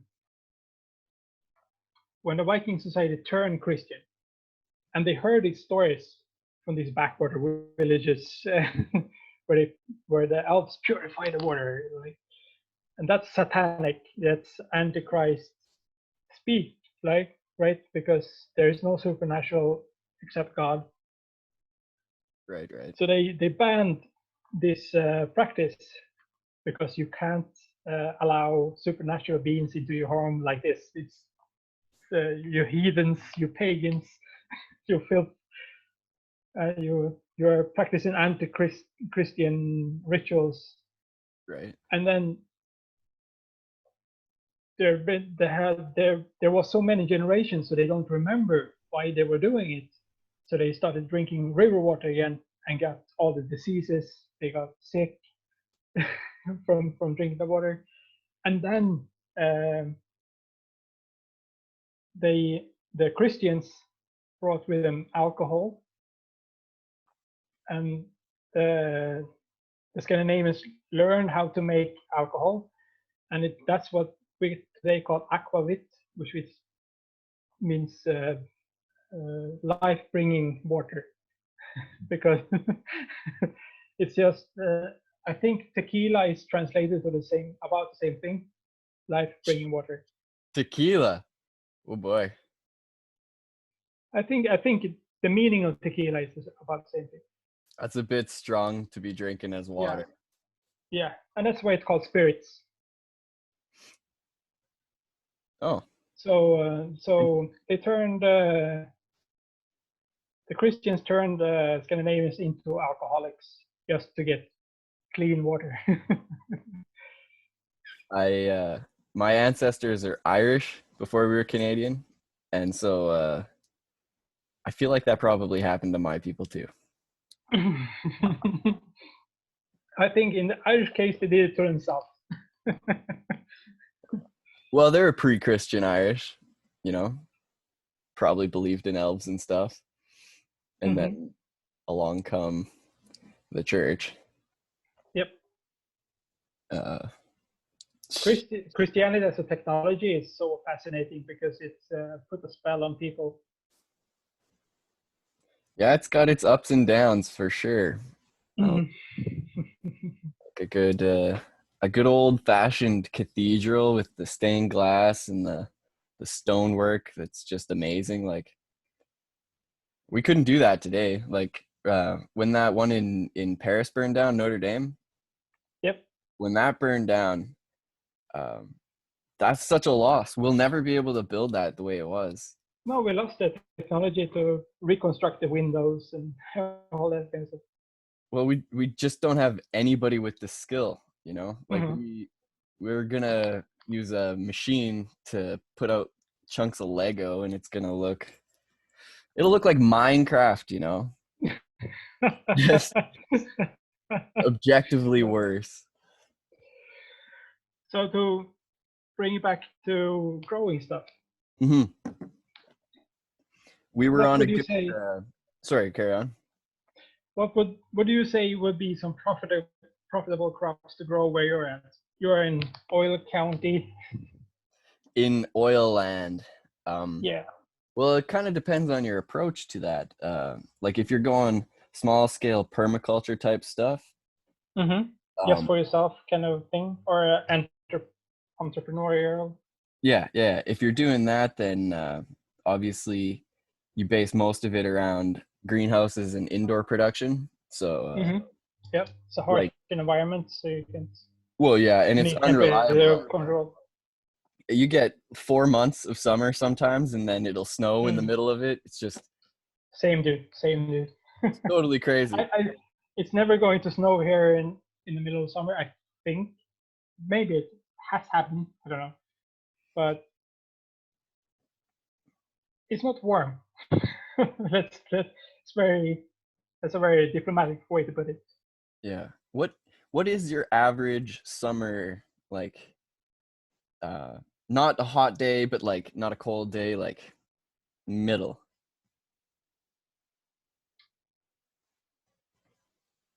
I don't know. I think about around 19, 20 degrees Celsius, somewhere around there. Decent. That's pretty much similar to here. I think it's most of the time it's like 10 degrees, Hmm. but then for the hot times, we get 20 degrees. Um, but back to your question, the farmers, like the big commercial farmers, they mostly grow like canola, wheat, rye, barley, um, big cereal growing. Um, Yeah, makes sense. They are the backbone of the supermarkets, right? Absolutely. Um, and most of the people that grow canola, they do it because the snow doesn't affect it as much. Hmm. But farming is a crapshoot in a place like this. But for a permaculture approach and like making it more reliable, you need a couple greenhouses, and then what I would pick personally is I would do microgreen shoots of peas, sunflowers, broccoli. Um, there's this purple one. I can't remember what it's called. I think it's arugula. Yep, yep. It's Arugula. Yep, it's for looks, it's a nice thing to put into a salad mix. yep. um and those would be the microgreens, and then I would grow garlic and I would grow ginger, because Mm, they're pretty niche, and people like to get food that's from nearby. yep. And you can make really Yeah, high. garlic is a good addition to make any dish fantastic, right? If Absolutely. you can make a pretty decent burger at home, but if you add garlic to it, it's a super sweet burger. Fucking mint. I love garlic. Garlic I could put on absolutely anything. I would put garlic on cake. I don't give a shit. Garlic is delicious. That's radical. That's super radical. Yeah, I love garlic. And it'll actually grow pretty well outdoors here. Um, Hmm. but the thing is, you don't have a very long growing season. It's just, Right, right. so most of the effort goes into extending the growing season, and that's where your greenhouses come in. Yep, yep. And high tunnels and all that, Exactly. Yeah, all that exactly. good stuff. High tunnels, I kind of count as a greenhouse. Hmm. Same basic idea behind. Well, it's just, it's temporary rather than permanent. Hmm. Foldable. Do you think you'll put a greenhouse on your property there? I might. I picked up some blue Java bananas seeds from Hawaii. Banana seeds. Yes, Ambition. and I'm not 100% sure if I will keep them here in Norway or if I will rent some land in Sweden to cultivate them. Is I will Sweden most warmer? like. Hmm? Is Sweden warmer? No, but land is cheaper. Right, right, right. uh, my hometown in Sweden, it will take me about 3 hours to drive there, so it's very close. And if you can set up the conditions right, that you can automate a lot of the procedures, like heating, watering, all that kind of stuff, Yeah, then automation. then the profit margin is insane in Sweden. So That's something I mean, like those heat mats and all that stuff, like that's something that I figured out, the automation side of it, because I was in a wheelchair. I yeah, could yeah, barely. as long as all passivity you can give to your system, the better. Because I'm a lazy person. I I have timers on my grow lights and all that, Oh, of and course. I'm more interested in the parts of our growing that interest me only goes so far, right? Well, automating it is interesting, right? The Yeah, more yeah. you can get it to be like a natural system that you don't have to input, Yep. that's so interesting. Hmm. Um, well, shoot, we should talk about that. Do you have any sort of air exchanger? Nope, So, what do not you yet. do about In humidity? the basement, you mean? No, not yet. It's Do a you do you have any humidity issues? no. It's naturally good conditions as far as I understood stuff. I haven't done all the tests I wish I had yet. I'm just basically growing for myself, except for the tobacco, which is going to be a commercial product. But growing season for for tobacco plants are so long, and they're going to stay in the basement for so short amount of time that I'm not going to mess them up particularly. Well, I I have many steps to mess up before they become cigars. Before that, trust me. absolutely. Um, I only that's really not a problem if it's such a large space. If you're using like your whole basement, you're totally yep. good. I mean, the problem comes when you put it like in a closet, or like a cupboard. Yep. Then you need a fan to constantly blow air out, Yeah. because otherwise Uh, you're you will have natural mold issues and stuff like that in a very close environment. This is very open. Uh, I have this troublesome part of my life that's called a family, and they constantly mess things up for me. So apparently, they want to use the basement for leisure as well. of course, of So, course. it's not. I the dream would be to just turn the basement into a farm, right? But as it as it as it as it is, I have to share it with kids and cats and a girlfriend. Understood. So The annoying. the air ventilation, it's for mold, but it's also there's a thing called vapor pressure barometry or some shit. I don't know. It's Hmm. VPB, and the reason you get that fan always blowing air out is because overnight your plants kind of exhale, I guess you would call it, Yeah. and if that builds up, your vapor levels spike, Hmm. and it hurts the plant somehow. I'm not quite sure on the whole science of it, but lots of people are really tuned in and they have that fan that'll kick on and off and on and off to keep it at like a certain level. I But can imagine is if we are breathing into a plastic bag, right? You can still breathe after a while, and you will keep oxygen going for a while longer than if you were just doing like yeah, this. exactly. It's kind of like that. It shocks So them it's, because they get built up. so it's like a lung. The room is, if you imagine the room as a lung, right? So if they recirculate the same air over and over again, it's become toxic to them after a while, right? That's why we can't breathe into a plastic bag forever.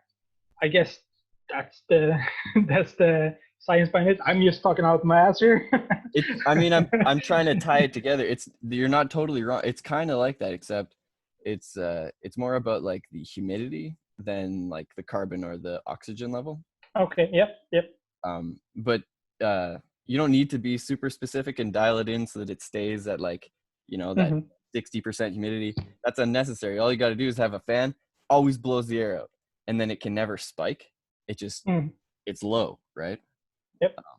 But that's what I found helps with my tiny little, like, when you're growing in a closet,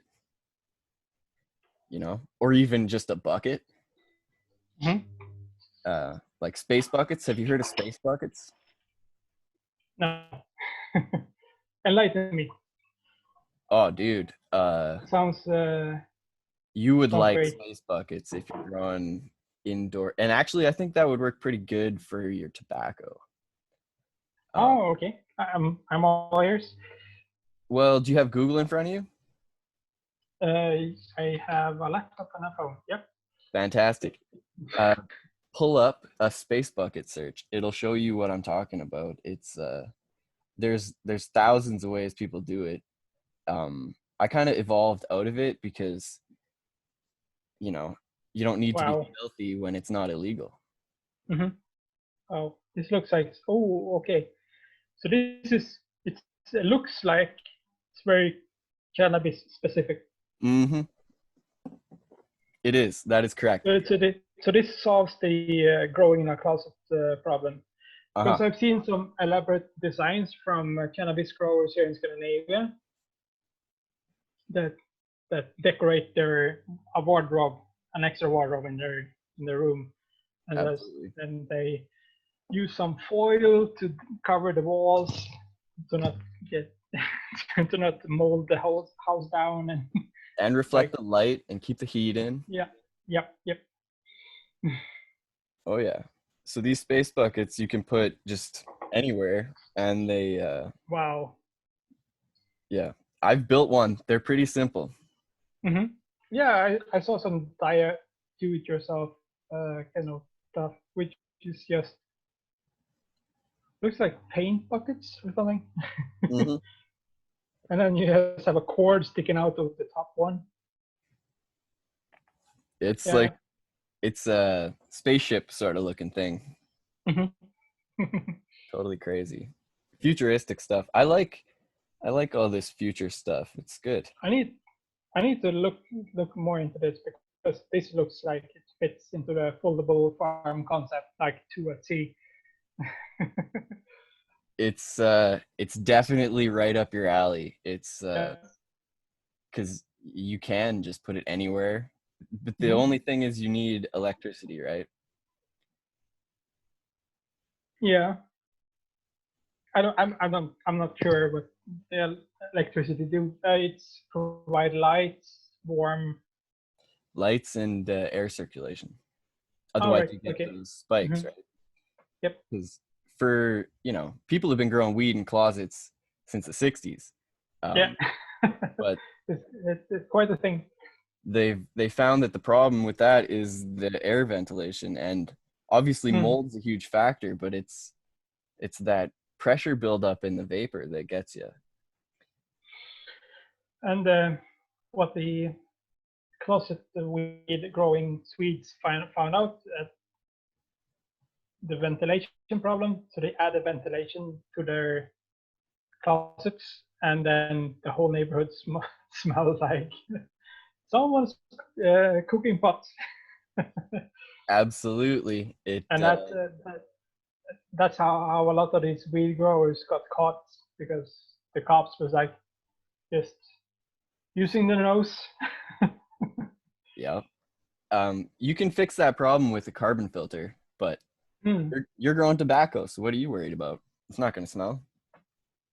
No, and it's legal to grow tobacco, just illegal to sell it. Oh, is it? Yeah, Fuck, why do they do that? it's not illegal to sell it. It's illegal to sell it without a license. Of course, right? That's actually So, kind of similar to the weed here. Like I can grow it, but if I went to the farmer's market with a bushel of pot, I'm pretty mm, sure I'd get arrested. Although wow, I might be wrong about that. I'm not sure that's a though. strange. Yeah, yeah. But it sounds plausible, right? Yeah, I mean that's super possible. Last summer I had more than I could deal with. I threw out like four-foot plants just because they got snowed on. Mm, I just didn't have the space to deal with them. I could only bring two indoors mm, because they're so huge. yep. So you composted them Yep. basically. I fucked that up pretty bad because I chopped a bunch of them down and I brought them inside and dried them out to make tea. Hmm. But they had a bunch of mites and like little pests on them Oh, ah, because right. they'd been preparing for winter, right? So they laid all their Hmm. eggs. And then I brought them Yeah. indoors, and the fucking things hatched, and they took Oh. over my inside grow. Oh. Yeah, so I'll never make that mistake again. Keep It outside, was like outside, inside, a inside. little Christmas present to yourself. Oh man, it was a nightmare. There was fucking fruit flies everywhere for like 4 months, and Mm. spider mites, and just it went wrong. It went really wrong. Oh man, yeah, that's a good tip for all you outdoors growers out there. Yeah, do not, if you're bringing them inside, make sure that you do not take them anywhere near something that you're growing inside. Yeah, this is like old technology that we discovered with other plants, but as soon as we have a new plant in front of us, we just forget all this old knowledge. Because I remember when my grandma's mom was bringing in her plants, what she did first was that she covered the plants with this potato sack looking kind of stuff, Pray to and that. she kept What's them that? out one week. Uh, Once the first snow started to fall, she put them out one. She put them inside her garage 1 week after the first snow, because then all the juicy insect egg has died before she brought them inside. But she still protected the plants for the, and then next year she could bring them outside again and everything was peachy. That just sounds like she was wise and I made a foolish mistake, you know? Yeah, we need to relearn all these techniques again, right?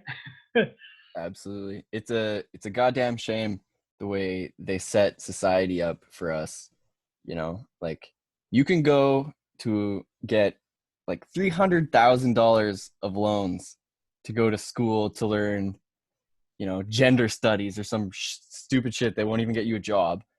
But Yep. if you go to a bank at the age of 18 and you say, "Can I have $40,000 to start a business as a farm?" They'll laugh. Hmm. It's wild. What, like, I I I wrote an old article. It's not old. It's under a year old, where I'm going through stock markets and algorithms. And what the stock market is supposed to do is just bring capital to entrepreneurs, right? You have a great idea. You make a public stock that people can invest in your idea, and then you have capital, and then you use that capital to go out, buy machinery, buy capital stock, stuff like that, and then produce a product that the company is supposed to do. And like then, a like an old school GoFundMe. yeah, exactly, yeah. So GoFundMe is actually better at doing that, and Kickstarter and all these kind of crowdfunding sites are better at doing that than the stock market, because the stock market is so wrapped up into the government system. Corporate. Yeah, yeah, and corporate system. It's it's insane. So if you have a great idea, I want to just be able to put Bitcoin to your idea, and then you give me some kind of dividend, right? But Yeah. I still have a share in your business venture. And every time someone has tried to do that with this kind of stuff with crypto, it has backfired, because there's so much rules and regulations on the actual stock market. And once you get identified by the state as a stock market, they try to shut you down or apply all the rules. there's there's like one legal stock market per here in Norway. We have only one legal stock market, and it's the Oslo Børs, which is like an old building. It's been there for forever. In Sweden, there is also one, I think, the Stockholm Index. In United States, they have several. I think Yeah, at the New least York Stock Exchange, right? three, maybe, possibly. In Canada, we have the Toronto Stock Exchange. That's the only one you had. I think so, but I'm pretty sure a bunch of people in Canada just use American stocks. Yeah, makes sense. I have American stocks too. So you're into Bitcoin, eh? I'm into I'm into cryptocurrencies. Cryptocurrencies are better, in a lot of ways than because there is more control of each individual user, and there is more cryptocurrencies. You can pick and choose what you like, sort of. Yeah, it's So better than being Bitcoin trapped is into one, you know? yeah, has so many advantages over all the other coins, but the other coins is competing against Bitcoin. So they have a goal, and they do do things differently. So there's Bitcoin is working on a proof of work system, and then there are cryptocurrencies that work on a proof of stake system just to test it out, see how it acts in real life, right? Because it's very hard to napkin math what people will do. I And what recently, one of the people that was, when I put up that GoFundMe a couple weeks ago, one of Yep. the people helped me get into Bitcoin. They explained how to do it all. I mean, I fucked it up. I fucked it up like instantly. I traded. Tell me, what did you do? Well, I was making a series of little trades, right? When it would go low, I would buy, and when it went high, I would sell. And I was doing pretty good. Mm-hmm. But I got caught. I sold my Bitcoin on the 27th because it had been low for a while, and then it managed to come back up to above where I sold it or bought it. I've lost track of this. But anyway, how it worked out is I'd sold my Bitcoin for fiat currency at the 27th, and then it just went whoosh. I think it went up Mm. $2,000 after that. Yeah. Yep. I Fuck. remember that one. Yeah, that hit me real hard. I still haven't been able to buy back in because if I buy back in, I will have like significantly less Bitcoin for the money, right? Thing is like this: you will have Bitcoin. Right now, you don't have Bitcoin. True. But knowing my luck, if I buy back in now, she'll just bottom out. And Mm-hmm. you know, I'm just So my experience from Bitcoin, I bought Bitcoin when it was. Just give me 2 seconds, and I'll figure out. hey, no worries. So you did well when it went up, eh? I bought Bitcoin when it was $3,000, Ooh, wow. and I've transacted it in Bitcoin. I bought artwork from Agora Kitty from Twitter with Bitcoin. So when I bought the artwork, it was like $50, right? And that's for me that was a fair price. But when I look at the price today, I think it's like I paid $13,000 or something. No, no, four times the amount, so like $200. That's crazy though, hey? Yeah, but that's comparing Bitcoin to fiat money. So at the time, I felt comfortable giving this amount of Bitcoin to Yeah. her Purchase the for item. some artwork. Yeah, and I got some fantastic artwork. I haven't used it yet. haven't used it yet. I've been procrastinating to make a blog, a podcast for a year. Well, geez, you should just jump I into have it. the artwork. I have manuscripts for 4 or 5 episodes. It's just that I it feels awkward sitting in front of a microphone just talking to me. It's super awkward. It's so much It's easier with not my somebody thing. here. Hmm. I did a couple episodes where it was just me talking, and you're not wrong. It's very freaking awkward. Although you're way more Hmm. prepared than I ever was. I just kind of jumped into it. Um, Yeah, but it's it feels uncomfortable. So I try to stack it into my favor, right? If I have some professional artwork and buying a cool mic that sounds crisp, and I learned how to clip audio clips. I have the intro and everything. It's just taking the time out of my day, sit down and talk with myself felt so strange. it's quite strange. You got to be a little bit insane to do it, I think. Yep. Well, I mean, you're doing good, I think. I think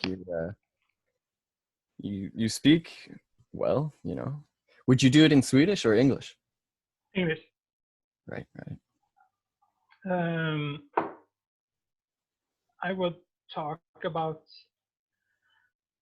agoristic concepts. That was the idea. Like Well, we're in the same boat then. smuggling. The first episode is supposed to be about smuggling. I will see if I ever record it. Smuggling, eh? Smuggling is cool. I don't disagree with that. What what would you smuggle? Would you smuggle alcohol, tobacco? It sounds like it's a bad idea for you to bring drugs into a place where they test the sewage. I don't need to smuggle drugs because other goods are like white market goods are super expensive in Norway, super cheap in Sweden. Right. So you just need to The uh, the anarchist garage episode where I talk about a little bit about this is not out yet,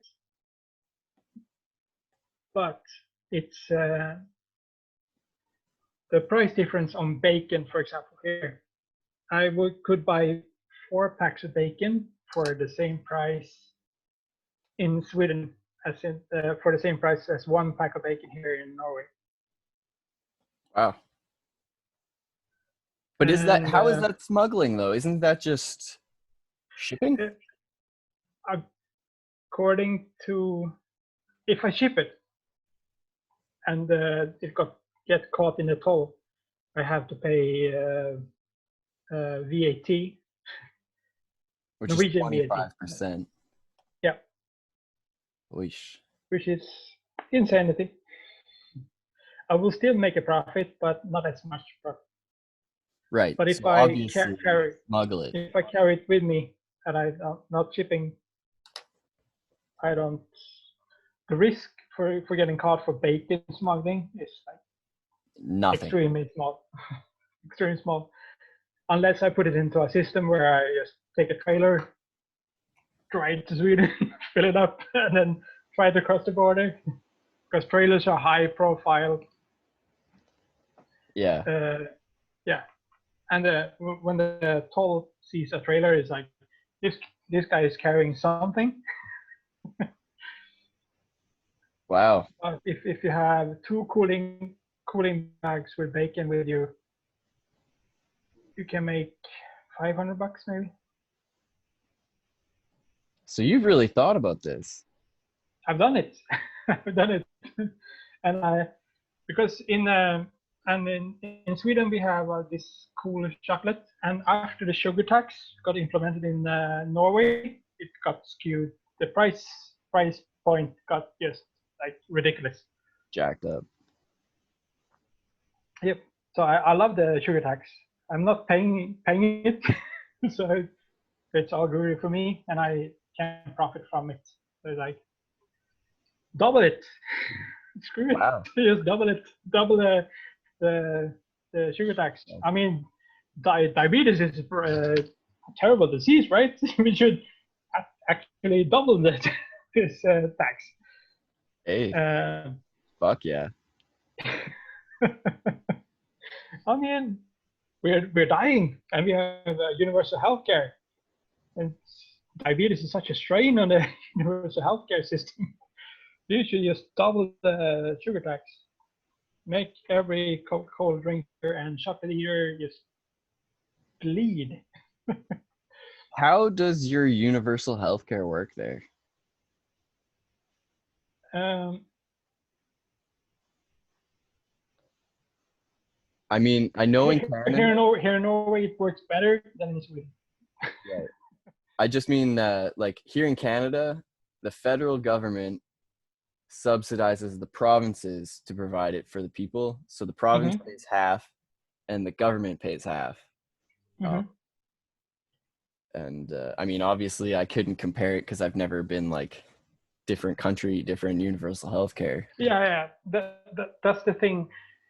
There, I have told Bernie Bros on social media, both on my Utopium alias and my real name, and two different other alias, that you can't compare Scandinavia with the United States. It's it's impossible. It's almost impossible, because here in Norway, I'm not sure about Sweden, but in Norway, the population is very fit, extremely fit. What you do on school holidays, um, and Christmas holidays, and during summer, you're doing athletic stuff. If you don't ski during the winter holidays, you are like an alien to them. I'm not skiing, so I'm speaking from experience here. I am one of those aliens that don't ski during the Christmas holidays. Guilty. I ski. Although if you're talking downhill, I snowboard, but cross country Mm-hmm. skiing, I used to go out with my Yeah. But I mean, in Norway, you do everything. The regular family here is doing everything. That sounds a And lot then you like have Canada. this cool teenager that's snowboarding, while the rest of the family is downhill, like slalom. Slalom skiing. Yeah, yeah. Yep. That sounds a lot like Canada. We So we do a lot outside. so the overhead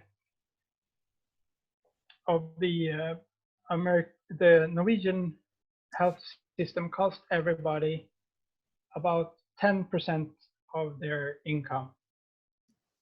If you look at the Norwegian state budget is about 10% of that is healthcare. So as long as you pay taxes, you can go to hospital and get free healthcare, no matter what your what kind of problem you have with your health. That's ridiculously similar to ours. I looked it up the other day. Ours is 11.5% of our GDP goes towards healthcare, Mm-hmm.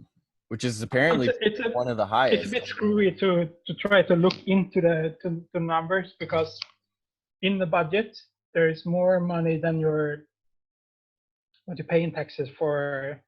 Um, there's taxes on your salary, right? So here Yeah, in Norway you have VAT, you have taxes on everything. Everything is taxed. If I touch something, I have to pay a tax, same here. basically. Although 25% sounds horrible. I think we only pay, I mean, here it's different in every province. In Ontario, in the East, you pay like 14% on everything. Like every time you spend money, you pay 14% tax. But here in And Alberta, it's only 7. and I feel it's important to note that the 25% on goods are just the taxes upfront when an actual business transaction happens, because everything behind the scenes is also taxed. Yeah, If I absolutely. brew a beer, for example, at my job, the company I work for have to pay uh, a tax per liter we make. So that's a baseline for. So we have production costs. So this malts cost this much, hops cost this much, yeast cost this much, and then we have to pay for water, we have to pay for rent, And every part of that's yeah, taxed. electricity, and everything of that is taxed. Yeah. And then I get a product which is then taxed per liter, and then I want to sell it, and then the guy who receives it pays a tax. So it's And the it's like, craziest thing, dude, the fucking craziest thing is they still pull a negative budget. Somehow they're not making money. mhm. Like, where is it going? If it wasn't for the Norwegian oil hedge fund, we would also pull up a negative budget. We're pulling even now with some of the Norwegian hedge fund money. That's fucked, man. It makes me Yeah, crazy. It really does. It makes me crazy that the government, with all of its power and all the people working for it, doesn't make a profit.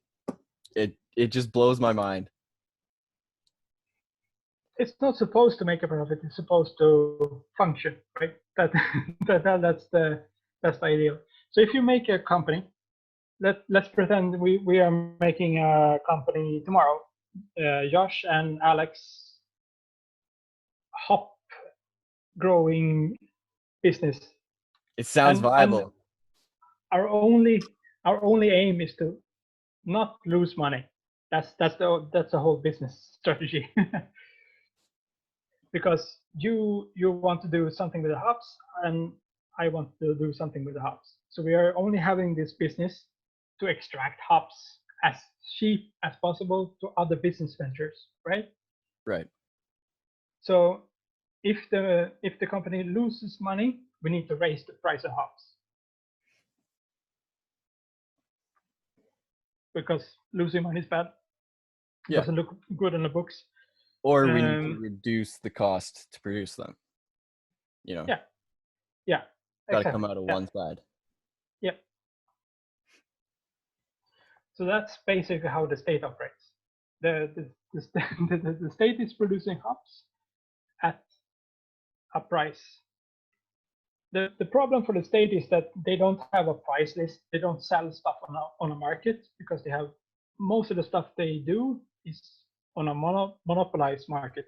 Here in Norway, we have universal healthcare. We have monopoly on hard alcohol, and a million other stuff. Electricity distribution, not production, but distribution, is a state monopoly here. So all electric providers, they need to produce the electricity, but then need to pay the state, To provide uh, it. yeah, to ship it into homes, basically. Here we got monopolies on fucking everything, man. There's a monopoly on dairy. There's a monopoly on chicken. Mhm. The government here has created just billions and billions of cartels. Yep. And once we have our hop business in place, if some special interest group would like us to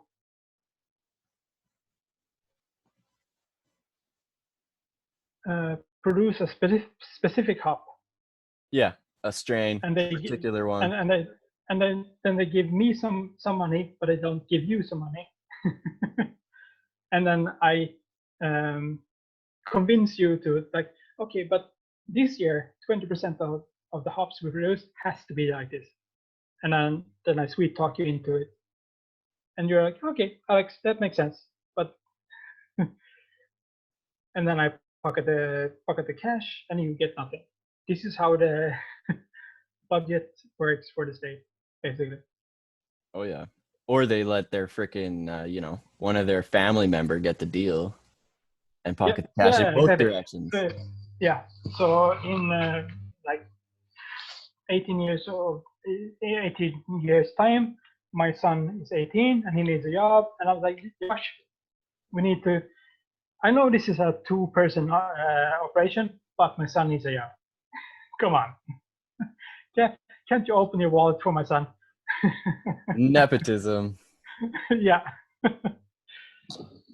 Which works fine if it's just you and me dealing, because the only losers in this transaction are you and me. And if we want to stay competitive, we still need to like adjust our prices up and down and all that good stuff. But the biggest loser in our nepotism is you, because I pocket all the money from special interest groups and I got my son a job. Well, what did you get? Some scraps, maybe. Yeah, I got screwed over. Although, Yeah. it doesn't sound like the worst idea to grow hops. Hops would be a Hops pretty cool. are hops are awesome. Hops are now when I'm brewing beer on a larger scale, which is we're not a big brewery by any means, but we make about 40,000 liters per month, which is decent in my book. We go through hops like nobody's business. And hops and yeast are the most expensive parts of our brews. Yeah, the inputs. Yep. The grains cost almost nothing. I was thinking about it and I was like, why I'm not buying a pallet of just malts and just park it outside my apartment.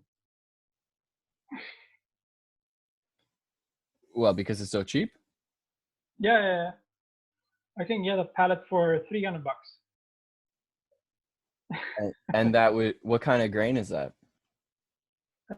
Pilsner malts, so you can use it for baking if you want. What is a pista malt? I don't know what that is. It's a very basic cereal.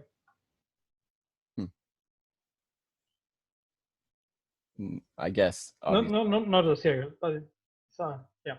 Yeah, like kind of like You wheat, can use it. some other thing. Mm-hmm. Hmm.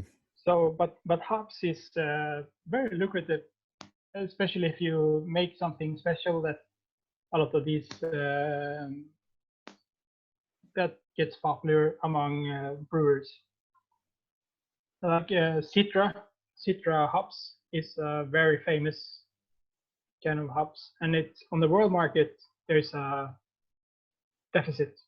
We are still waiting for. We have waited for 2 months to get it to be able to buy it. That sounds like a pretty good niche to go into. Yep. So if you find one of these malts that is very popular among brewers and customers, of course, because the whole reason why we are waiting for 2 months for the Citra hops is because customers requested the specific beers where we use Citra hops. Do hops grow in Norway? Because I Yes, know they they grow do. here. Yep, they do. Well, geez, dude. It's a winter hardy Yeah, and they're perennials kind of too. crop. Yes, so you get multiple seasons of harvest from one. That sounds this theoretical business sounds pretty decent. I'm not gonna lie. Yep, the Josh and Alex hops business, Let's do and yeah, we should sketch up a business plan. it. the capital input in is like you have some dirt Pretty and much, something pretty much and zero. somewhere to put the dirt. We just got to get that one strain of hops. But once we got that, Mm. we're laughing.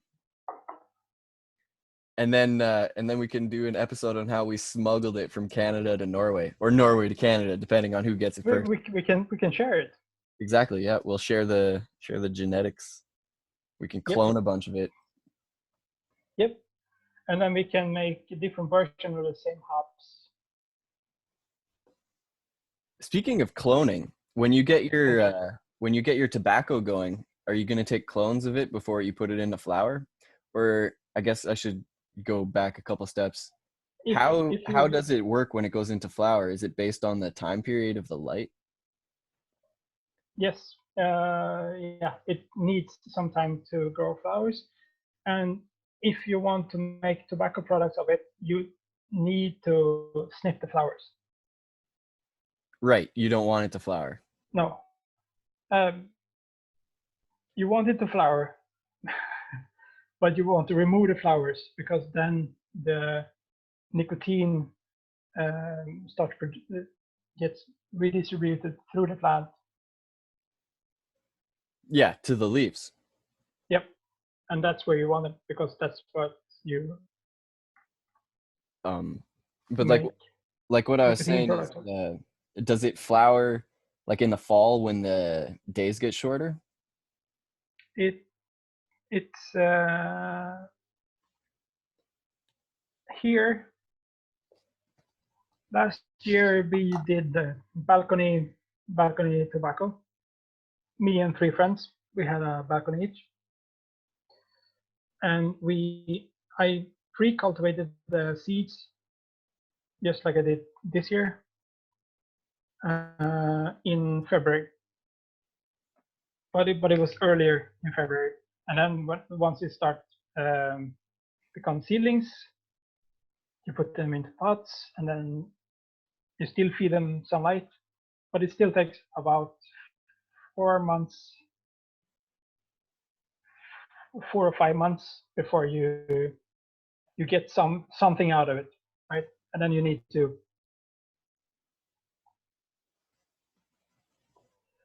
um, curate the leaves, and then you, of Yeah, course, you cure them.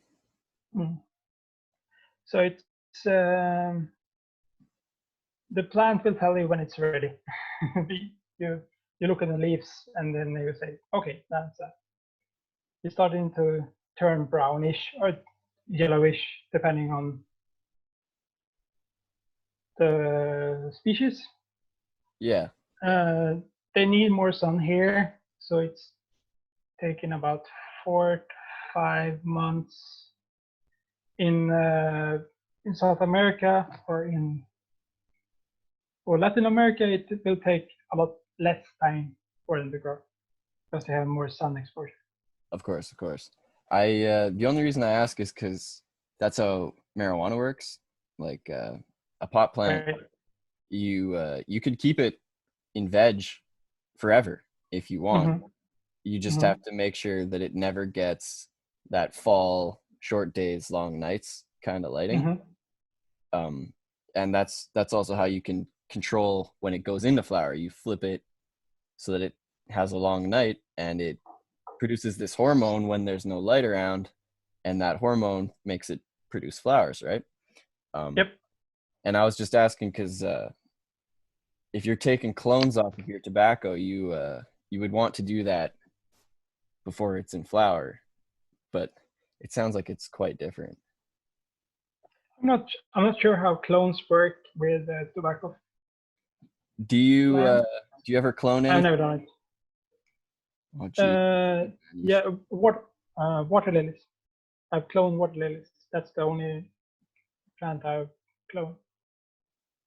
I think I'm going. you could probably clone tobacco. I don't see why you couldn't. Oh, that's something I need to research. um, I'm not entirely sure. I mean, it makes sense. Of course, you can clone.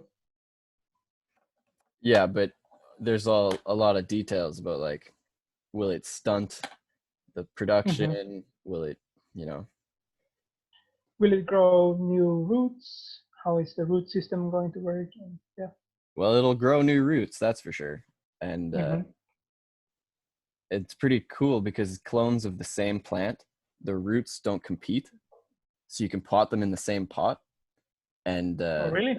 yeah, yeah, because they're the identical genetics, right? If you take two different Ah. seedlings and you grow two seeds in a pot, the roots will like Hmm. tangle in battle, right? But if they're clones off of one plant and you put them in the same pot, they'll just link and it's like harmonious, you know? Wow. I Um, didn't know that. that could be an upside, right? Because then you could get 4 or 5 stalks coming out of the same pot, Hmm. and you know, Yeah. more But production. tobacco seeds are so cheap. So replanting them every year, I don't mind. But Yeah, if it could save on production time, then sure. yeah, kind of I'm like not. maximize your outputs. Yeah, I'm not 100% sure how you can shorten your production time with cloning. Really? Well, it'd probably take the same amount of time, but it would just have more yield, right? Yeah. And Because then you can just use more seeds, practically speaking. well, that's true. Yeah, just get more pots. Hmm. Do Oh, you you? need. Sorry, carry on. No, no, no. I was saying, do you use cloth pots? No. Oh, you should. You should. Cloth pots Yeah. are the best. Yeah, yeah. You showed it to me a couple of Yeah, we were months talking ago. about it. Yeah, and it looks so sweet. I'm a firm believer. It's Yeah, yeah. The stuff you were telling me about how the plant can breathe more easily, that and the soil isn't just so snug around the roots and everything. It's like, yeah, I'm a believer too. it's pretty slick because it's like, you know how when you get a plastic pot and your roots go down and they hit and they spin around in circles and they get all bound up at the Yep. bottom. In Yeah. a cloth pot, they hit the outside of the cloth and then the air dries it off, and it doesn't do that spinny thing. It just branches, right? Hmm. So you get triple, 4 times, like 100 times the amount of roots in no time. Hmm. It's it really helped my plants. I'm a convert. I'll never go back to plastic pots.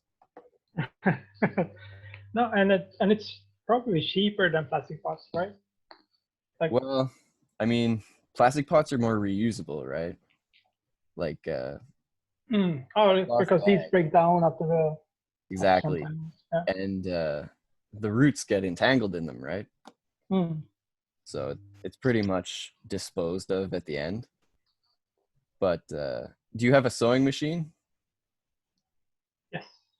Well, there you go. You just got to get some of that black landscaping fabric. You know, that stuff Yep. they use to keep weeds down? That's what Yep. I did. I used my Mhm. girlfriend's sewing machine and I just made a tube and I tied the bottom up and I filled it with dirt, and I managed to get the cloth pots for like, it probably only cost me 10 cents. Nice. Now Yeah. that's the kind of money we're talking about. Uh-huh. It's that's the way to do it. Um Geez, we have covered a lot. Yeah. But it, I should let you uh, yeah, I have some stuff to absolutely. attend to, And and I probably have, getting late there. yeah, it is, and I have a kitty that's ready for bed. I think That's we're ready for bed. it's been really good talking to you, Alex. Yeah, same. It's we should do this more for sure. Agreed, 100%. Anytime, man. Yep. We can talk about growing things. It's just always fun to talk about growing things. Dirt magic. Dirt magic, absolutely. All right, man. You have a good night. Likewise. Take care. See ya.